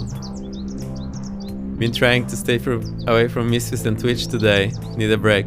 Actually, I did too as well. I only fired up the PC before the stream to get the things running. Named Miss Opportunity. Also, if you don't know, you can always, when you're on a plane, you can always ask if you can go for a cockpit visit. Just try to do this as early as you board, because they are only allowed to do this before departure or after arrival. And most of the time, if time permitting, they will let you have a peek in the cockpit, so you can always ask. Everything is so much smaller, Ira, so just like in J Place, yeah, the A320 is pretty small. Because when you think about it, you need to be able to reach everything with your hand when you're seated and have your seatbelt strapped on. So, well, seatbelts fastened. So, if you think about it, you need to be able to reach everything. So that's why it's so small. That's the reason. And yeah, it is surprising when you get there. Also, when you come in, your head is very high compared to the pilot's heads, so it looks even smaller because you're already at the ceiling level. And it's like, whoa, it's so small. Even for this 5.3, yeah, even for me. It is a bit surprising how small it is, because you think it's a big aircraft, it will be huge, but then you go in there and it's like, wow, it's so small. And then you sit in there and you're, alright, I can reach everything, but it's just barely, like it's everything is this far away, not further. So you think about it again, you need to be able. Chewy is 4'8". Alright. Chewy joined the short people club. Welcome to the club. We have been short on members. It's very nice to have you on board, Chewy. I'm 5'3". Oh, so I'm 5'8". I don't know those. I know in metric. Right. Continuing, we flew over the Homer VR, which is somewhere here, and then we did the approach. The backwards approach. So we flew over the VR, went here, did the DME arc. That went surprisingly well. And I don't know the inbound. Remember, this is the backwards approach, and I did one mistake there. Which was, so the final approach heading course was 218, and I initially set my CDI, well, my OBS like this. And the problem is, because it's back course, I started having opposite readings. which is normal if you have this style of instrument. Then when you select whatever you select on the localizer, it's just showing the same deflections. And on the back course, they're of course non-directional, so if it's showing to the right, you actually need to turn to the left. But here I made a mistake. I thought, okay, HSI doesn't have this problem because you can just turn around. And the problem was, I haven't turned it around, so it actually, because it's the back course, my final approach course is 218, but the localizer needs to be pointing this way. And now we have the back course selected. So on the blunt end of the arrow. Max Aviation 1209, thank you for the follow, very nice to you, welcome, welcome. So on the back course, if you have HSI, I need to remember to have it turned opposite way, otherwise it's non-directional. So now, if it shows like this, I need to go to the right because the localizer is there. But see, if I twist it 180 degrees, the VR doesn't have this problem, because when you twist the VR, it will actually jump to the opposite side. They don't have this problem.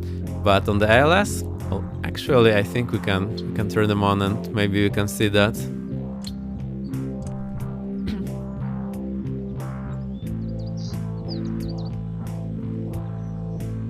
Who's going? Right. Where are you at right now? I wanted to stop by y'all later. Oh, I'm at home. We're just finishing the stream in Homer. They wanted to show. So we have the localizer. We are basically on the localizer. But see, if I turn it around, it's still deflected the same way. So if I'm on the approach now on the back course, I would actually need to turn to the right to get aligned. And to circumnavigate this, you just twist it around, and now it's directional indications. Remember that for the VR on HSI, you do not have this problem. Let me show you. Oh, the VR is not receiving. Or is it? No, it's not.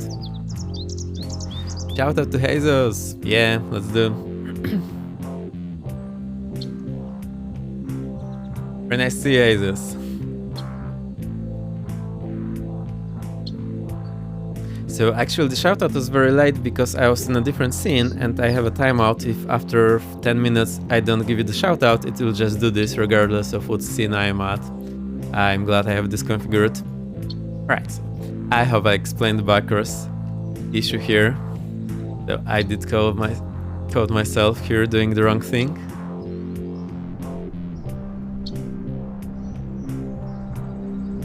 Yep, so I discovered that we did the backcourse approach on the localizer. Actually, look, Jesus, this is the CDFA as well. So you have two versions here. You can do the step down or you can do CDFA. I was doing the CDFA as usual because that's how I roll. I would recommend everyone to try it because step downs are a bit crazy. Just dive and drive is a bit awkward.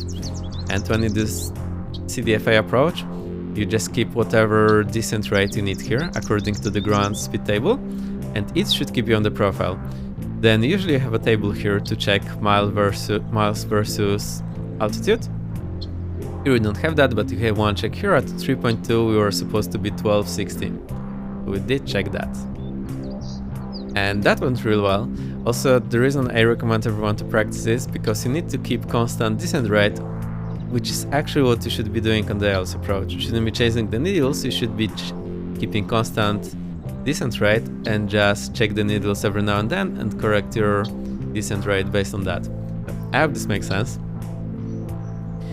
Then we started the engines and we were on our way back, so we're aiming to go back to Kodiak from Homer, but we're a bit out of time, so we failed the engine again and returned back to Homer for a landing. We followed the same approach and here again. And you all joined us for the ride. Right.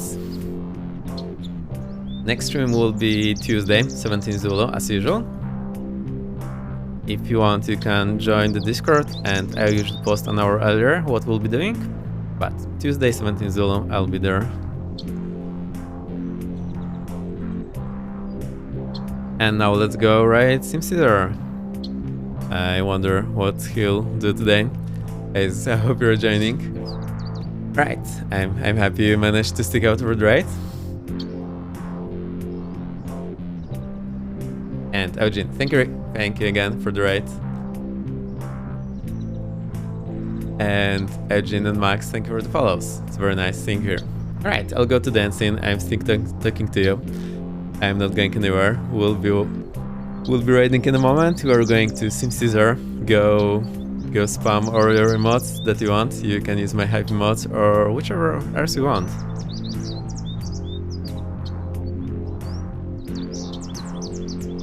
Here's the raid emote. And I'll see you next time, Tuesday, 17 Zulu. We'll see what we'll be doing. I'll let you know a bit early as usual. Right, again. I'm crying. It's so nice having you here. I do enjoy flying. Nicotine! My engine failure person. Thank you for failing the engine, Nico, Hoverboard, and the zombie. Hype. Alright, let's go then. I'll see you on Sim Scissors. I'll see you here at Tuesday, 17 Zulu.